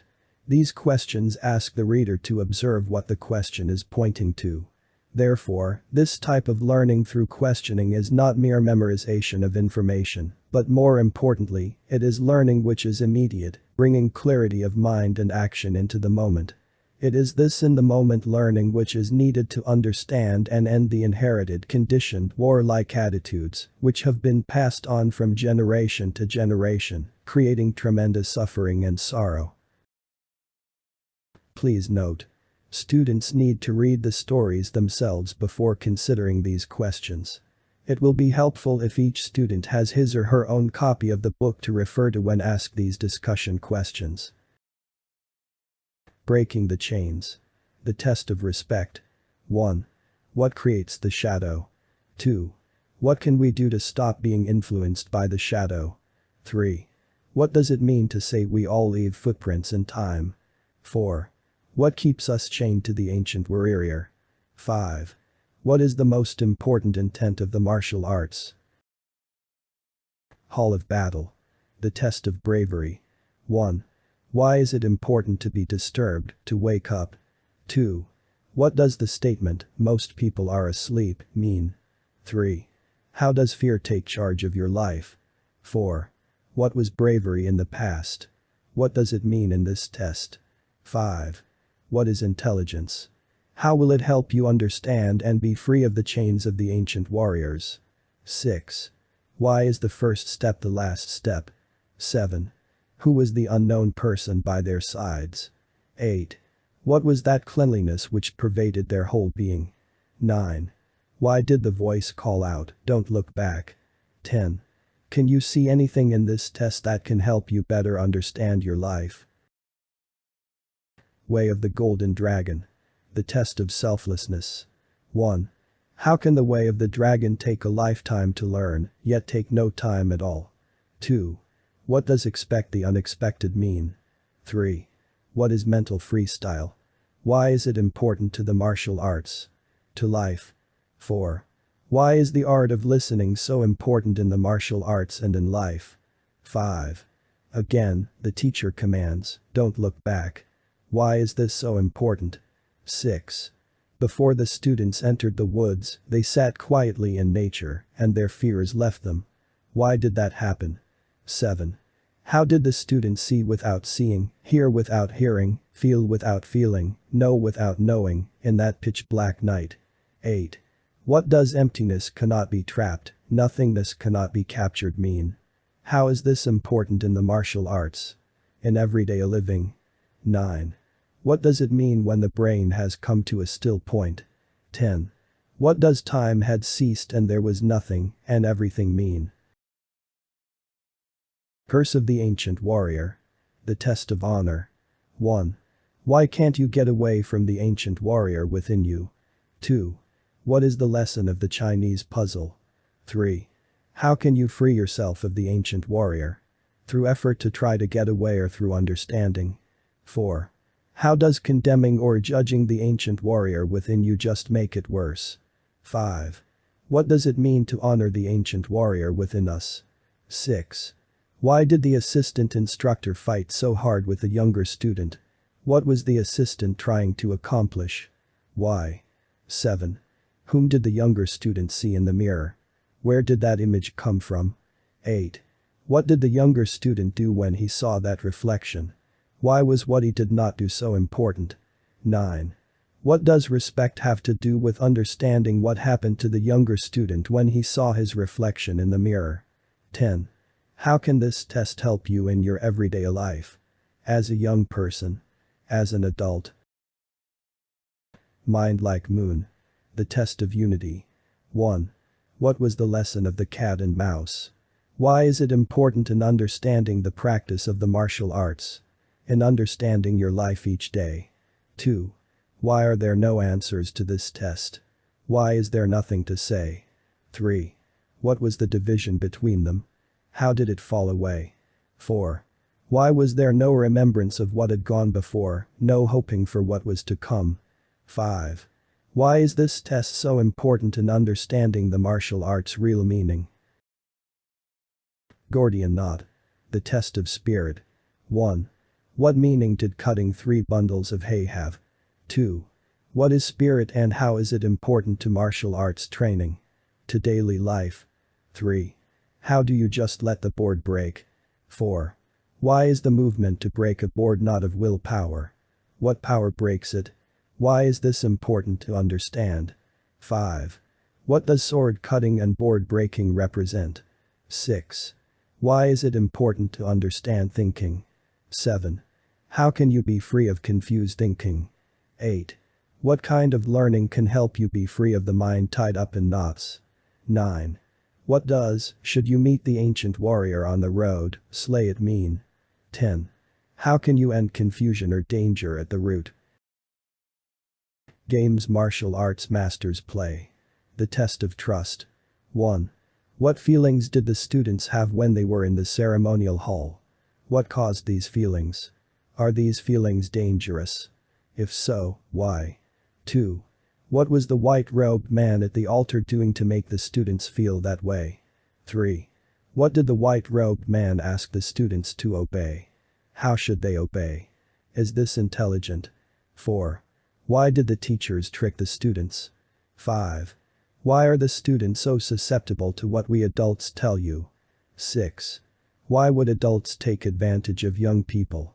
7. Why was the experience in the hall pleasurable? 8. Are there necessary rituals in the martial arts? In life? Are there unnecessary and even dangerous rituals in the martial arts? in life? What are they? Why are some necessary and beneficial and others unnecessary and destructive? 9. What is trust? How can it be abused by another? 10. What is an authority? Are some authorities necessary? Who? Are some authorities unnecessary? Who? Is it important to question authority? If yes, why? Gift of the moon. The test of charity. 1. Why did Teshu give the thief his clothes? 2. How did this affect the thief? 3. What was the gift of the beautiful moon? 4. Why did Teshu want to give it to the thief? 5. What meaning does this test have for martial artists? Attacking nothingness. The test of compassion. 1. How did the teacher respond to the drunken man? Did her response help the situation? How? What is the lesson in this for the martial artist? 2. Why was the drunken man so angry? 3. Did knowing this reason help the teacher act calmly towards him? Why? 4. Why didn't the Thakur use her martial arts physical self-defense techniques against the drunken man? What kind of martial art skills was she using? 5. How did the Thakur help the man? What does this have to do with the martial arts? Defeating the enemy without fighting. The test of understanding. 1. What does the saying mean? Why is it important to understand this? Why is this a part of the martial arts? 2. What is your greatest weapon? Why it is the greatest? 3. What does conditioned or brainwashed mean? Does conditioning create conflict? How? 4. In this test, how are violence and war created? 5. What is the greatest challenge for the martial artist? 6. How is the enemy created? How do we protect ourselves from the enemy? Where does the need to protect ourselves come from? 7. What does "we are the world and the world is us" mean? 8. How does destructive thinking get carried over from the past? How does this past destructive thinking affect the present? The future? 9. What is our challenge? Why is it important? 10. Can understanding how thought works, how we create the enemy, affect global peace? How? Unbroken flame of attention. The test of harmony. 1. How did the teacher hit a target without seeing it? 2. Why were the targets placed just a few feet away from the students? 3. Why did the teachers ask the students to shoot their arrows at sewing needles? What was the point of this lesson? 4. Why was it so important to try very hard to hit the eye of a sewing needle when it was virtually impossible? 5. Why were the students' dreams important? How did the dreams help them? 6. How did shooting arrows while blindfolded help them? 7. What does it mean, when shooting arrows, to just let it fall like ripe fruit from a tree? 8. What did the Thakur mean when he said, "You get in your way"? 9. What does "if shoots, it hits" mean? 10. Can one try to bring about harmony? What is the flame of attention? Does this make way for harmony? War of the Rose, the test of strength. 1. What did it mean when the teacher told the students, "You are defeating yourself"? 2. What was not ordinary about the old man? 3. How did one old man defeat younger thugs? 4. Why did the older man ignore Carlos's plea to be his student? 5. Why did the old man ask Carlos to attack him? 6. How did Carlos lose before he started? 7. How was the rose a way to power? 8. Why did sitting and watching a rose create a battle of wills for Carlos? 9. What was Carlos's state of mind at dawn? How was it different than the day before? What does this have to do with the martial arts? With everyday life? 10. What does comparing yourself with another do? Can this defeat you? How? Quest for peace, the test of order. 1. Why was cleaning the school an honor? 2. Why weren't the explanations of order correct? 3. What is the difference between an explanation and an example of order? An experience of order. 4. Can order come about by an explanation, an answer? If not, why? 5. After the students learned order was in the doing of it, how come they couldn't line up in an orderly manner? 6. Why was there the most commotion at the head of the line? 7. Why is order important? In the martial arts? In life? 8. How does only knowing an explanation of order prevent order? 9. What is insight? How is it different from knowledge? 10. What does the teacher mean when saying, understanding that which prevents order brings about order? Fighting the paper tiger, the test of focus. 1. What is the lesson of the woodpecker? How is it important to martial arts training? 2. Is breaking board similar to punching at a flame? What different skill do you need to put out a flame than to break a board? 3. What is the lesson of the wet towel? 4. What kind of power is needed to strike at hanging paper? 5. What are the qualities necessary to defeat the ancient warrior? How are they important in the martial arts? In everyday living? Way of the sword, the test of excellence. 1. Why was the young man assigned by the sword master to learn the art of the tea ceremony instead of learning swordsmanship? 2. Why did the young man's teacher tell him to approach the outraged master swordsman as if he were serving him tea? 3. What helped the young man remain calm in the face of his opponent? 4. Why did the master swordsman become confused and begin to waver? 5. What did the young man master? Why is this important? Beginner's mind, the test of wisdom. 1. What were the 3 students doing sitting on the hillside? What were they trying to attain? Could they attain what they wanted by sitting like this? 2. What lesson did the teacher show the students by rubbing 2 rocks together? 3. Were the students being greedy? How? Why? 4. What made the students think they were correct in this type of sitting practice? 5. Did the students question authority or accept it? Which is more intelligent? Why? 6. What does respect mean in this test? 7. What did the teacher ask the students to do besides questioning? 8. Was the teacher their authority? Why not? 9. What does repetition of slogans do to the brain? Why? 10. What is a beginner's mind? Why is it important to understand? What does it have to do with the martial arts? With life? Faceless face. The test of purity. 1. What death did the students face? 2. What killed them? 3. What is dying to the known mean? What is the known? What is the unknown? Death. Can you capture the unknown? 4. When you die, what also dies? How? Why is this important? 5. In the realization of the tremendous mystery of life, what happens to me? 6. Who am I? What makes up me? What are the chains of the past? How can we be free of them? 7. What prevents you from entering the unknown? 8. What is your faceless face? 9. What is purity? 10. What is the ending of time? Face of the enemy. The test of humility. 1. Is the ancient warrior only an image? Can the image hurt you?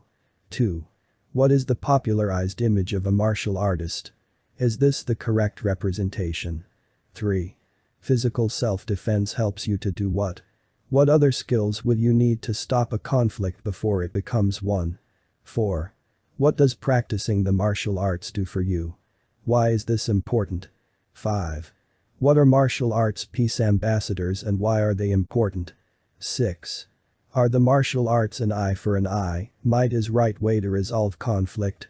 If not, what is the intelligent way for martial artists to resolve conflict? 7.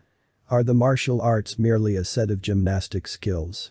What is their other side? Why is it valuable to study the other side? 8. What is the basic intent of the martial arts? 9. What do we sometimes get fooled by? Why is it important not to be fooled? 10. What does the teacher mean when saying to the students, you are nothing? How is this important in bringing about an end to conflict, individually and globally? Bell ringing in the empty sky. The test of love. 1. How did the boy defeat the ancient warrior? 2. What is the only way to slay the ancient warrior? 3. What can happen when you bring order to your life? 4. What does it mean to say, wake up from the dream? 5. What does the teacher warn the students about? Why is it important? 6. How will you get caught up in a never-ending maze of convoluted thinking? 7. What is the one thing to remember? That which will begin to break the chains of the past, of the ancient warrior? 8. What will happen if you fall asleep? 9. What do all these tests have to do with the martial arts? With life? 10. Where will you go from here? Have you really learned something, or did you just memorize what has been said to get all the correct answers? Who will tell you?